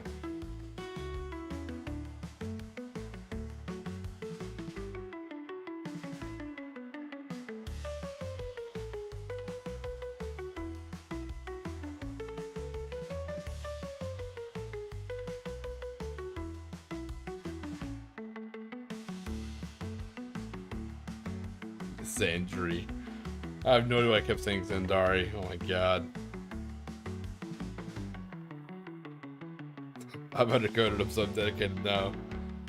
Nolan Oil. Yep, Nolan Oil is very good. Agrax Earthshade. So I've become a fan of Agrax Earthshade now. What I use it for, I think you guys saw this on the stream, is if you get a can of, here we go. Oh, please don't drop the whole book. Okay, cool. If you get a can of Gray Seer, right? Get a can of Gray Seer spray primer, and when you're doing terrain, you can hit like if you're doing your L or 7 shaped ruins, you know, for Warm Before Decay, and you have like those Citadel ruins. All you need is just Gray Seer spray primer and Agrax Earthshade. The only two things you need, and you can knock out a shit ton of terrain. It sounds like it's gonna look bad. It doesn't look the best. It's not like super detailed, but it's good. You know, Gray Seer spray primer, especially on like, you know, cinder blocks, like on my ruined castle stuff. If you look at my well, you can't see because it's black and white on the bat rep, narrative bat rep. But I took these like $10 and $15, you know, fortress and castle ruins that came in just gray resin or plastic. I gave it a good solid coat of Gray Seer spray primer. Then I went over in Agrax Earthshade. It literally just kind of like season it up and make it look kind of old and run down. And it's amazing. You know what? I actually do have something here to show.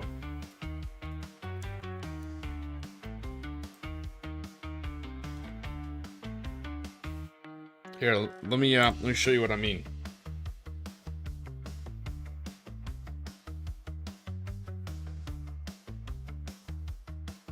So look at these. These are tombstones. These were just plastic tombstones. I hit them with Gray Seer spray primer, and then I literally just hit them with Agrax Earthshade. And look what that does. It literally, I mean, 2 steps. 2 steps, that's all you got. You know, just Seer Gray spray primer, then Agrax Earthshade. You will just fly through your terrain. You will knock it out super quick. If you're trying to do ruins, that's what I'd recommend. The fastest, easiest way to paint ruins.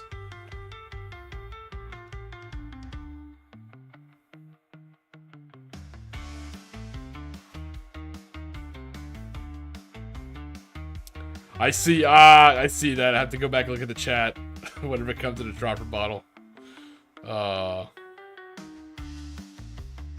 Not available to German army players. I got a commander. I had to go back and look at it. Sorry, I went on a rant about how much I like Grey Seer and Agrax Red Shade. It's a two-punch combo to knock out a whole bunch of terrains if you're just trying to do ruins fast, you know? Super easy.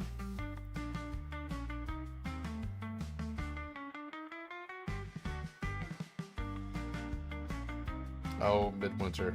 Well, you know what? The best thing happened to Midwinter. He got the best holiday present of all times. That one guy who made that really odd, and again, I won't get into the politics of it, but the guy who made that really bad take on Warhammer 40k and purposely picked that thumbnail to generate, you know, drama. Definitely drama farming. Regardless of where your opinion lands, you know, I think politically or sociably, that guy was just farming for clicks, right? Especially with that thumbnail. But he definitely is taking the heat off Midwinter, you know.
I always forget how much it's like a heroic scale. Like, I always forget how giant, like, Hulk-sized Truckosaurus hands these guys have.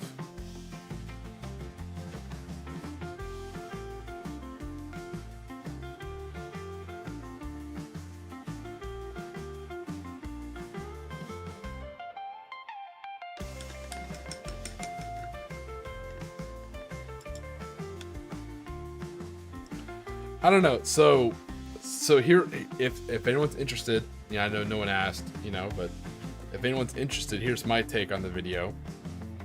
I think, especially at our age, now some people are older than me, so I'm going with my age, which is like, you know, early to mid 30s, right? Warhammer 40k has existed longer than I have, right? And the lore has been going on for a long time. No matter how much I read, I would not walk waist deep into another IP's lore that I know men and women have worked on in the past. You know, this is how they've used their creative mind to come up with this lore, and they were paid for that, and that's how they provided for themselves and their families, right? So I wouldn't walk into someone else's lore and just start like interpreting shit and changing shit and then monetize it. So that's the part that gets me. I mean, I know why he did it. I mean, here we are talking about it, right? So it's effective, right? Especially the thumbnail. The only thing I don't like is if you have a spicy take on something, like if you have a spicy take on someone else's lore, and you're trying to tell people like what it means and what the problem with this and that is, don't monetize it.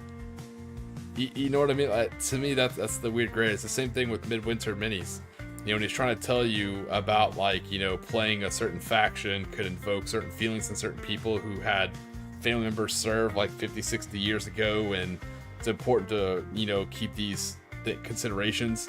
And then in the middle of that video, like, not hypocrisy aside, he has a World of Warships advertisement where he's actually playing as a German Kriegsmarine ship. It's the monetization that gets me. You know, like, you can have these spicy takes, but do the, I guess, the honorable thing and don't monetize that video. Be like, hey guys, it's a controversial topic, so I'm not going to monetize it. Feel free to get donations if you want, you know, but I'm not going to monetize it. Here's what I think. I feel like that's not crazy, you know, like if you do a controversial thing just for clicks and it's monetized, I feel like that's scummy. in my opinion. But then again, I don't do this as my full-time job. I do this as just some asshole hanging out on the weekends, getting made fun of by Sean for not using dripper bottles.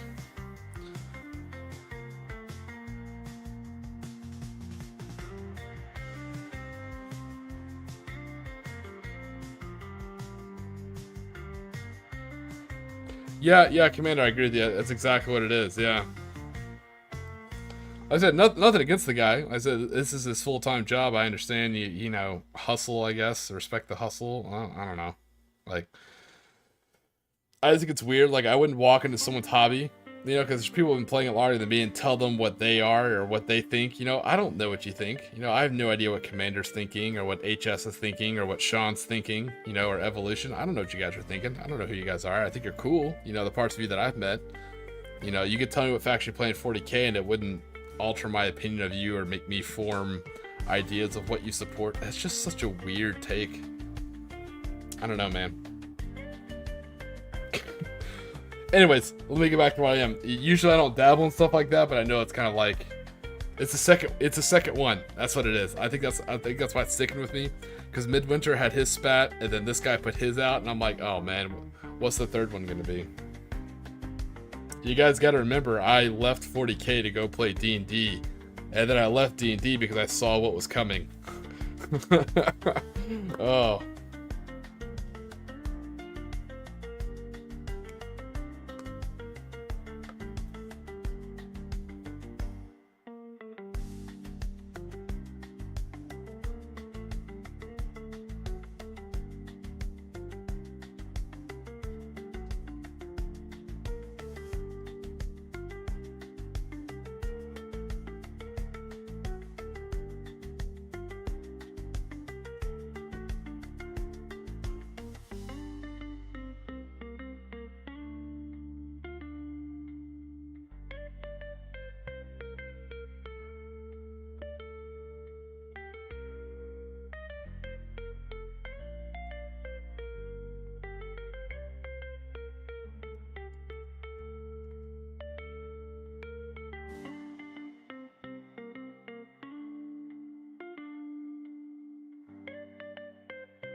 But she's not even a mask.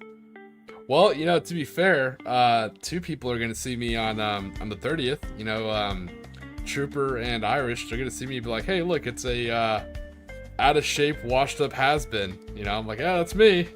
Nailed it." Tiki appropriation. You know, that's a good call. Oh my god, I wonder if that's ever gonna pop up. I wonder if someone's ever gonna be like, "Are you even, you know, Hawaiian or Maori or anything like that?" I'd be like, "No, no, I'm not." It is a fictitious character.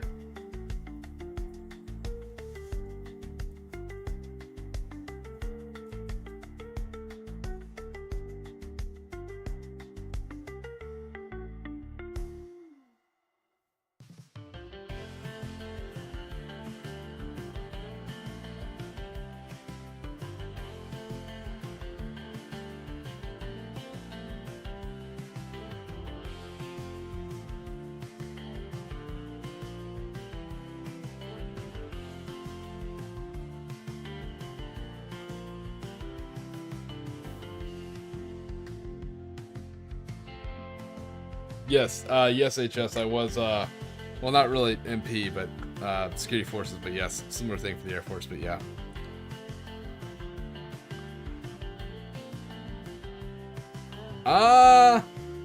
Yeah. I guess American now. So that was a really cool thing to go off on a huge historical thing. Something I found really interesting. When I went to Hawaii, you know, Sean. Oh no, here we go again. No, I dug into a history museum when I was in Hawaii, and I thought I'd want to research all the World War II stuff, and I did, and it was fun. Don't get me wrong, but finding out about Hawaiian history, oh my god, that's so interesting and so violent.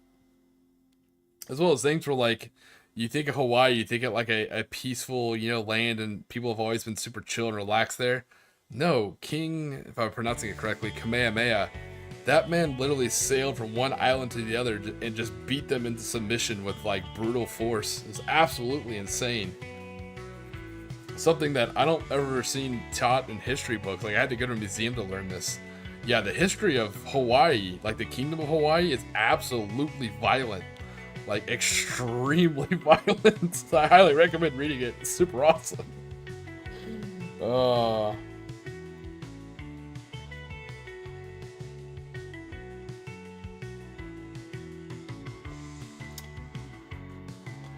Yeah, HS. That term doesn't bother me, man. I wish it was just chair force and I got to sit down all those years. My body would certainly be in much better shape.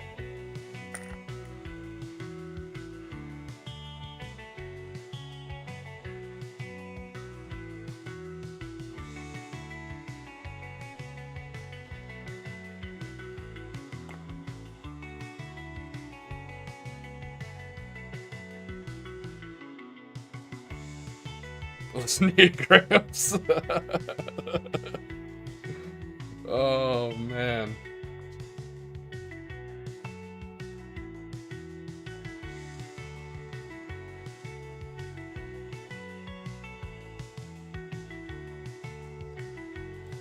Back in my days, we had sticks and rocks, and we had to share the rock. Hey, I was legitimately issued BDUs, ABUs, and multicam. I went through 3 uniform issues. That's how long I was in.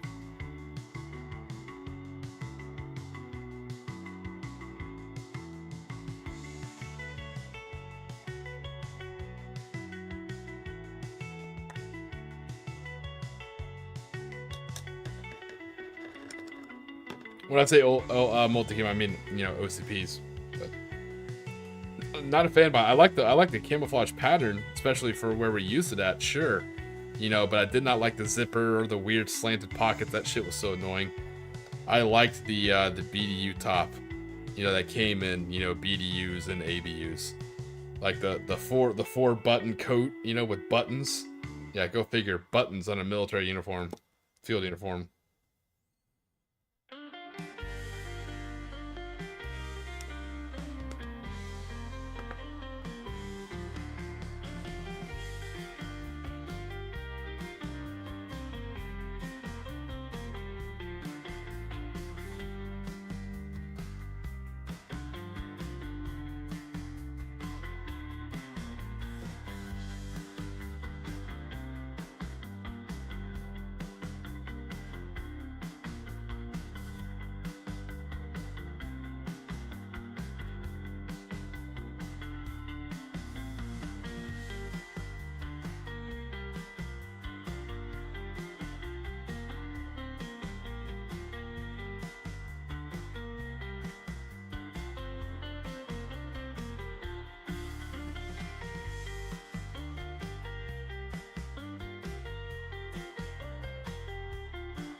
They don't do hospital corners or something to shine.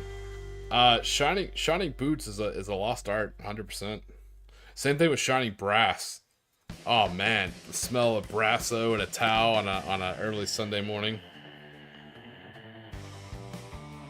But you had the coffee of cheap chow hall, or the smell of cheap chow hall coffee and CLP.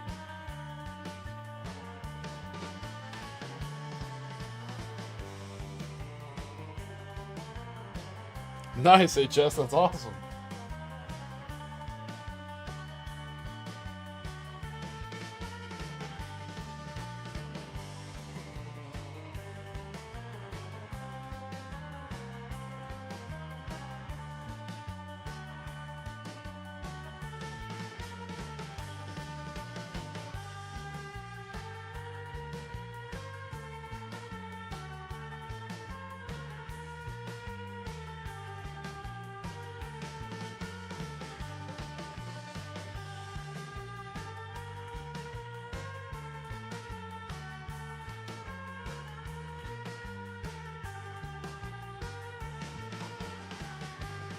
Oof.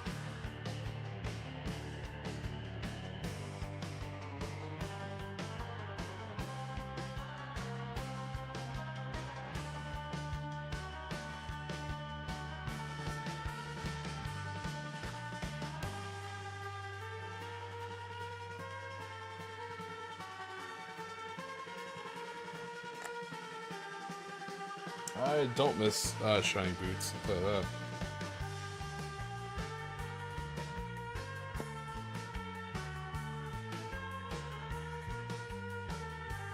I'm sorry, what? I've never heard of that before, HS. Damn it, now I gotta look. You gave me another rabbit hole to tumble down. I'm getting absolutely no sleep.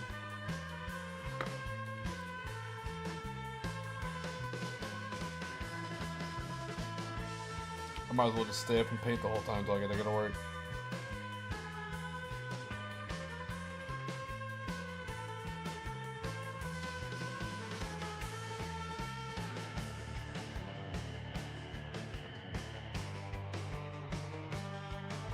How dare you have interesting stories and share them? How dare you?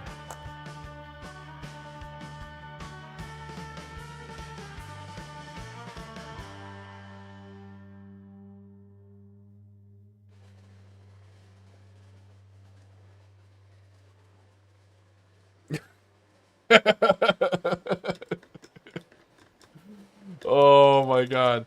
So you say that, I think that'll be like the day I know that I've quote unquote made it, when some other like drama channel starts a video like Tiki appropriation. I'm like, holy shit, I've made it. He's not even a real Tiki.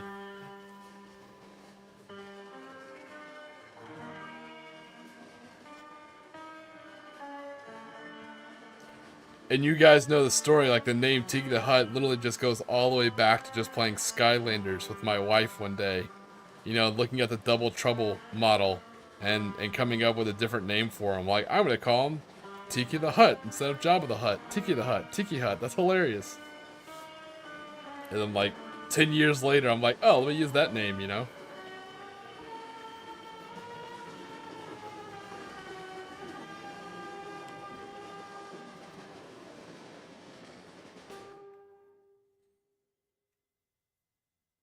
I tried my hardest to stay out of the news, HS, and the Big Blue Air Force finally got me one day. I was teaching a special program, and they actually got a picture of me and put my name in there and everything. I was pissed. I was working with S2 at the time, so I was absolutely not amused that I was named and put in an article that's on the internet. I was pissed. I'm talking like for years I was pissed about that, so. It's cool you're happy about being the thing. I avoid pictures and I avoid like group photos. Always kind of cover my face and stuff like that. There's a couple of pictures I have floating around here and there, but I avoided that kind of stuff.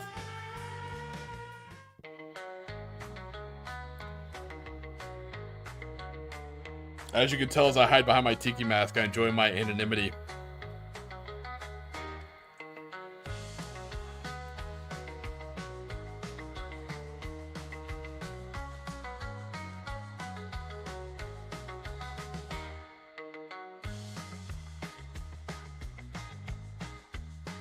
Alright guys, we got a lot of batch painting done. I think, yeah, let's start on the leather, so we can see how much leather we can get done. Snakebite leather for the win! The often imitated, rarely duplicated. Snakebite leather. And look at that. Not even a dropper bottle. Ooh, look at that, Sean. Look at that. Look at it. Look at the bottle and all its greatness. Watch me, like, spill it. Oh my god, would that not be karma?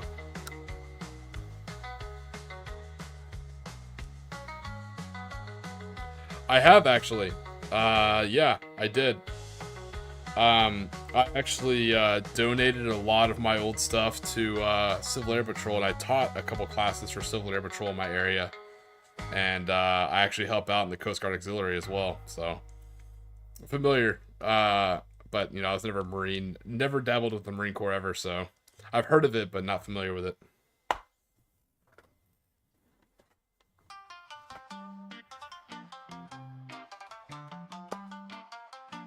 I came in by way of Naval Reserves, trained a little bit with the Army National Guard before I went full active duty Air Force. Oh god, that's great. No, but oh, I don't have them here. They're outside. Ooh, actually, kind of. I think I have one. Yeah, here you go. I have one.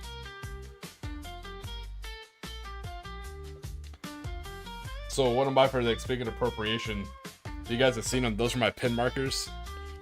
My little tiki heads, tiki masks. I cut them off of toothpicks or like, you know, bar swizzle sticks. They came like 200 to 300 in a box for like, I think it was like $10. So like, yeah, I now have unlimited pin markers.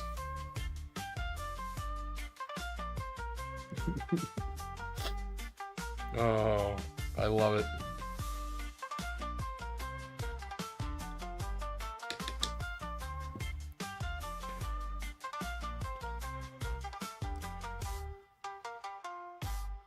Hashtag he's a sham. Hashtag Tiki appropriation.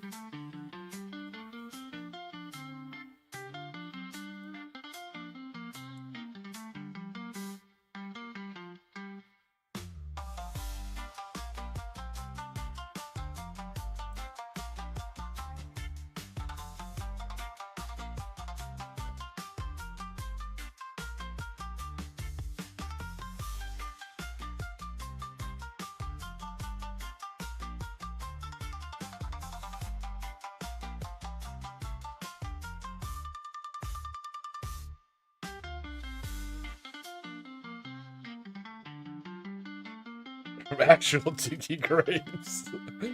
He's a Tomb Raider too. Brave robbing, shrine defiling Tiki appropriation.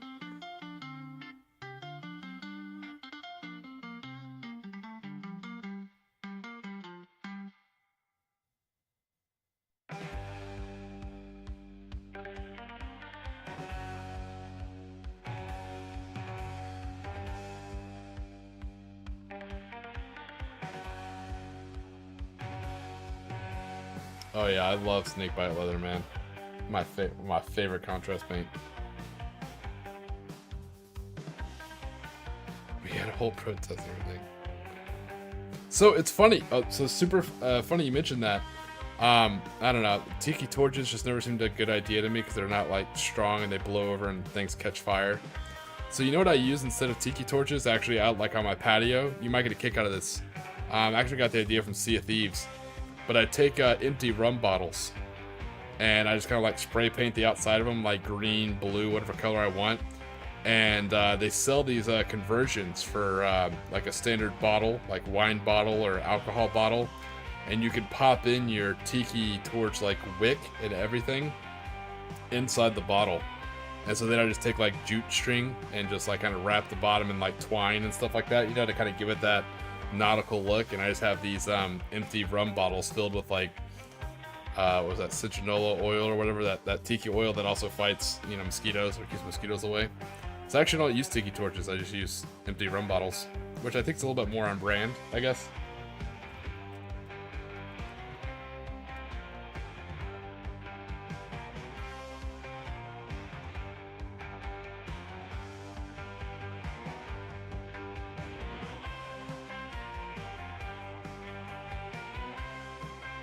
It's a lot safer, in my opinion, because the bottle sits flat, you know?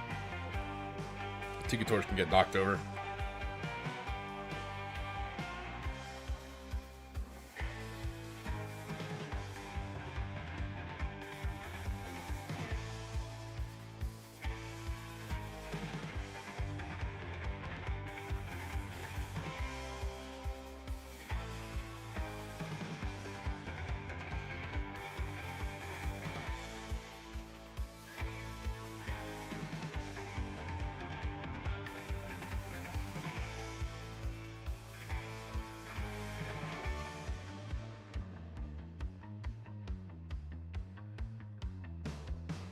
I do remember, Sean. Man, I wish that was me. I do remember that, actually, fondly. Because it was funny.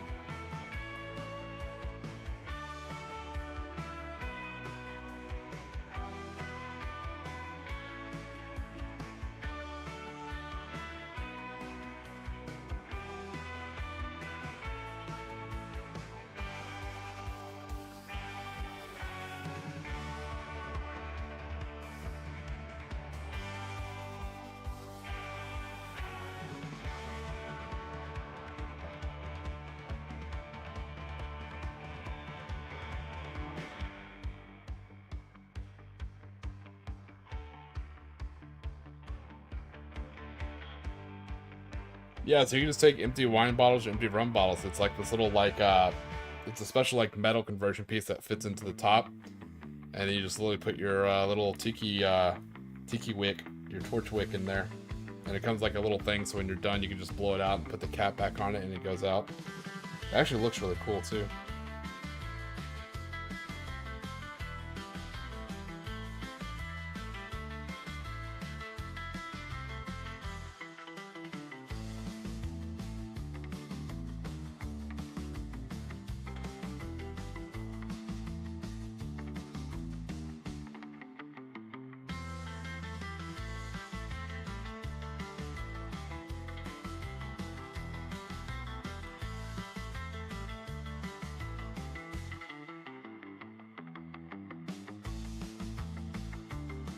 All right, there's all his leather goods done.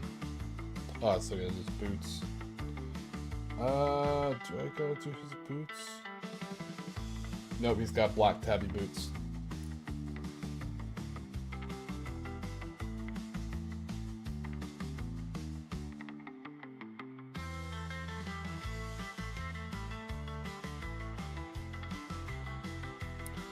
Another thing to keep mosquitoes away, smoke. It could be a cigar, even a pipe. You know, burning tobacco, especially if you mix tobacco and coffee and you burn that in a smoke, it definitely repels mosquitoes. Tiki's tip of the day.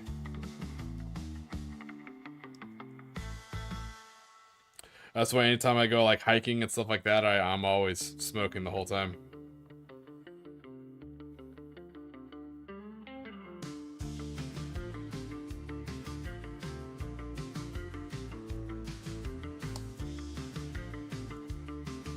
Sean, I don't know if you've ever like smoked before, if you've ever seen like a tobacco pipe, but it's pretty cool, man. You should try it.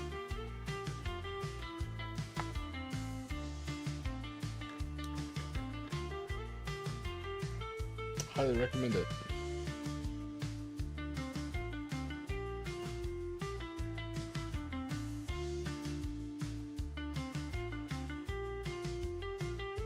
Yeah, tobacco pipes, man, are where it's at. I've been trying to convince Sean to pick up pipe smoking. You know, smoking a tobacco pipe for a while now. But he won't do it. He says he's too cool. I don't know, man. You know how those contrarians are.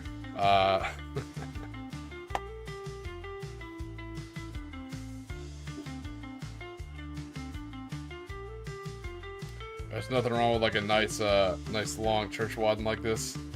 What I like is the way that the crook is right here, is it actually allows for like super easy pointing, so I can like point.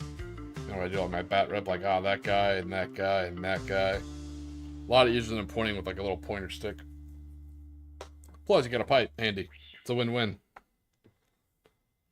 Newfangled dropper bottles.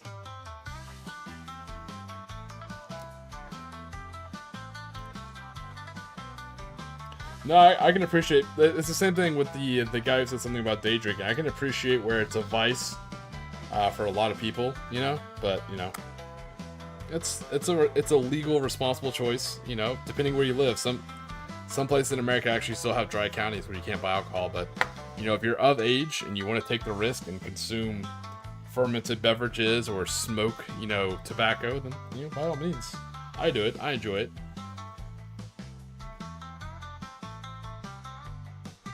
I don't recommend it for medicinal purposes, but you know, you do you.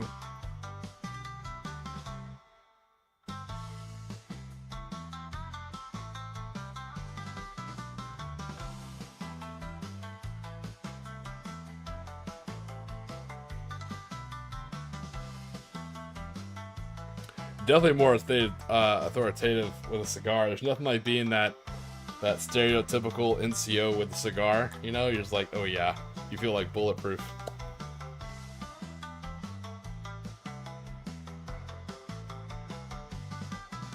Best part about a pipe is it just keeps you warm, man. Smoking a pipe is a great way to stay warm.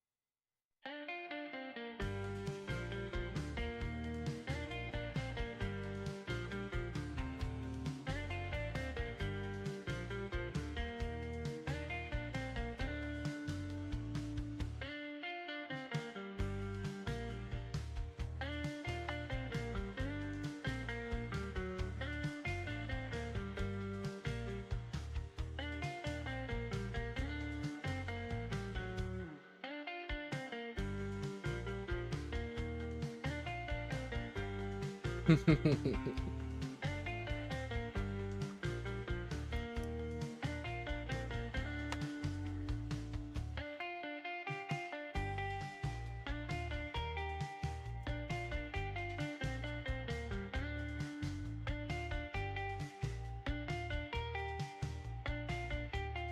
all about that long bottom leaf, you know?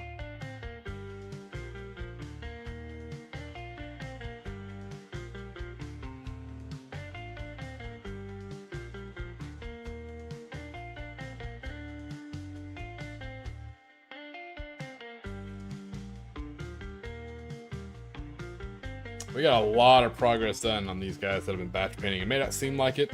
I did a lot of the painting off stream where we just kind of like chit chat and talk about things. We talked about everything from food to sci-fi movies, what counts as a sci-fi movie, to Battlefleet Gothic, to apparently Pipeweed and The Hobbit.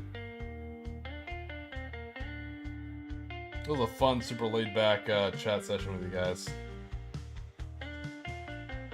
Hopefully y'all got some painting done as well, or some hobbying done for those of you who are working on models.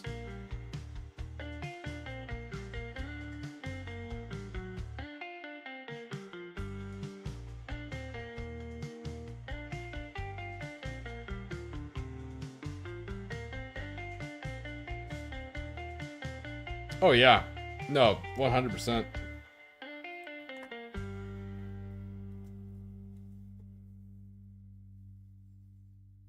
There's a certain tobacco I like. I can never. It's one of those many things I've read, never pronounced it, never heard it pronounced. See if I can find the name of it.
So I'm back. Sorry, I know I disappeared for a little while.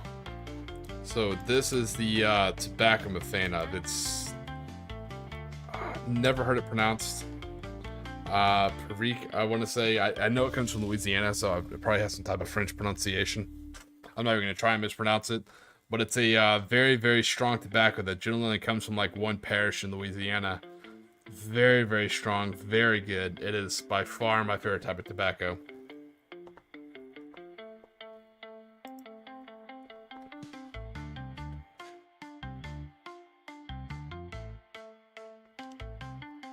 It's actually a cool idea. Perique. Okay, Perique. Okay, fair enough. There you go. See, Sean, if only I'd listen to him more often, I'd actually be using dipper bottles and my painting would be much better. But alas, I'll only take its advice for certain things. Yep, St. James. That's a cool idea, HS. I like that. The rising sun with a Tiki flag.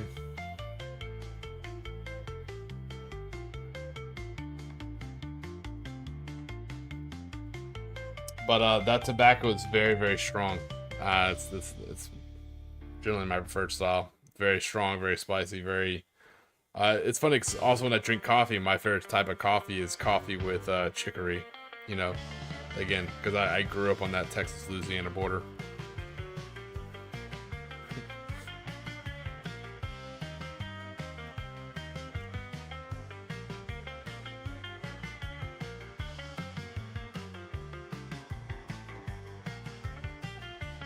Alright guys, what a hell of a stream, man. That was a great stream. I appreciate you guys chatting and hanging out the whole time, kind of putting up with me. it may not seem like a lot, because I said a lot of it was painted off screen. I apologize for that. It's just not a lot of small detail work, but it doesn't look like much because they're all still on their tan base. But batch painting, really all I gotta do is a little bit of leather work and a little bit of cleaning some stuff up, and painting on the base, and they're done. So I'm actually pretty happy about that. Batch painting, man, it can be boring, you know, like watching paint dry. That's the joke. But man, is it useful for knocking that stuff out.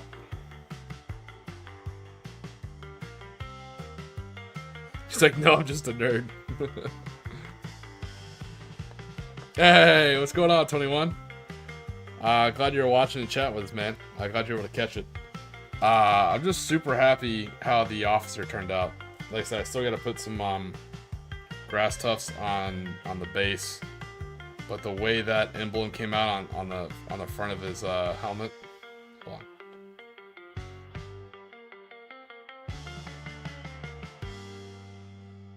Really glad the way that kind of came out. It's pretty cool. Thanks, HS. I appreciate it. Yeah, hopefully they'll do well. Like I said, it's gonna be fun playing with them. Definitely, I'm looking forward to hanging out with Irish and Trooper and teaching Irish how to play. No matter who wins, it's gonna be an absolute blast. And like I said, I always think that's kind of the best types of games, you know.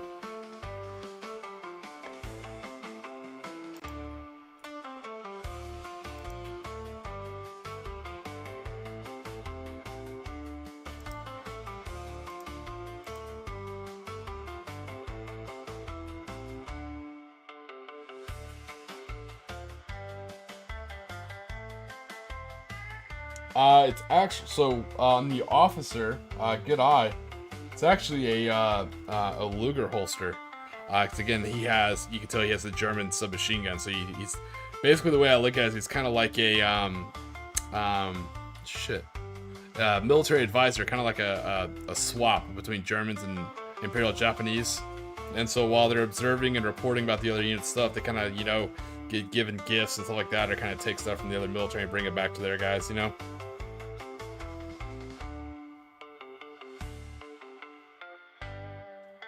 Yeah, that would be awesome, actually, Sean. I'm not gonna lie. I drive to Louisiana all the time. That would be pretty cool.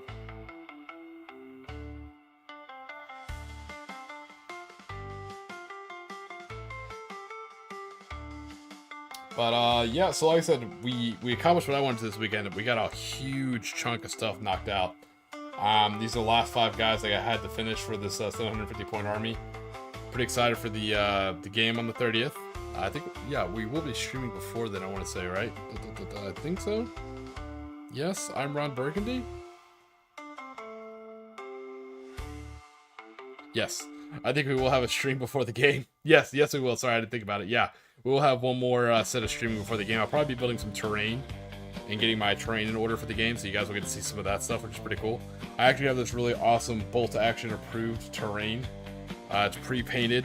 It looks like pre-painted MDF. So I'm excited to show you guys that kind of stuff and how it goes together, and you guys can, you know, get my opinion on what I think about it, if that matters, or see if you like it before you buy, because it is expensive. I got it as a prize for a tournament, but it looks a little expensive on the websites, or I shouldn't say that, because everyone's pricing is different. It doesn't look as approachable as, like, you know, flat box, you know, cardboard terrain, you know, or 3D printing stuff. So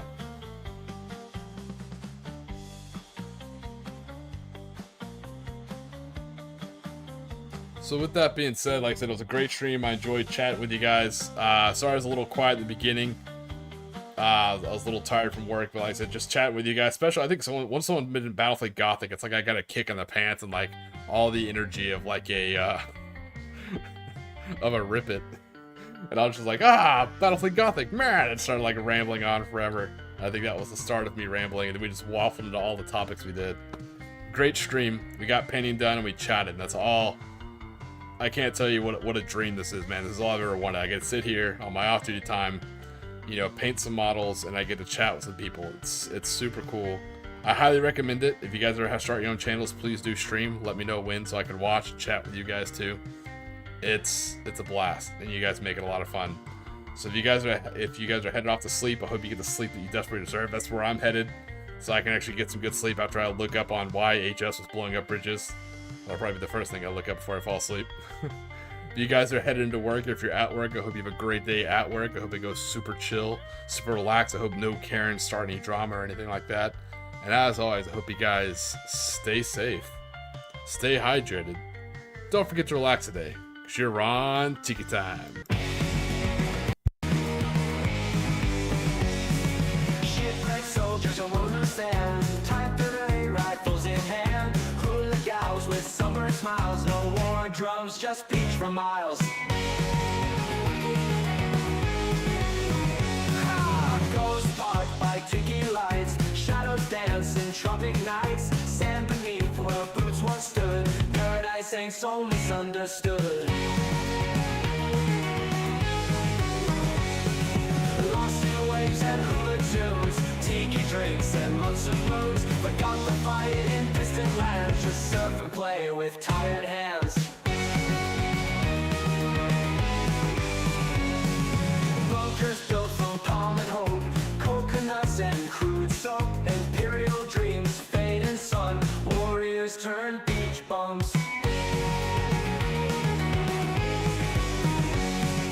Shine to ocean gods we raise, praying for forgotten days, sake in the campfire glow, life's a surfboard ebb and flow. Lost in waves and hula tunes, tiki drinks and months of moons, forgot the fight in distant lands, just surf and play with tired hands.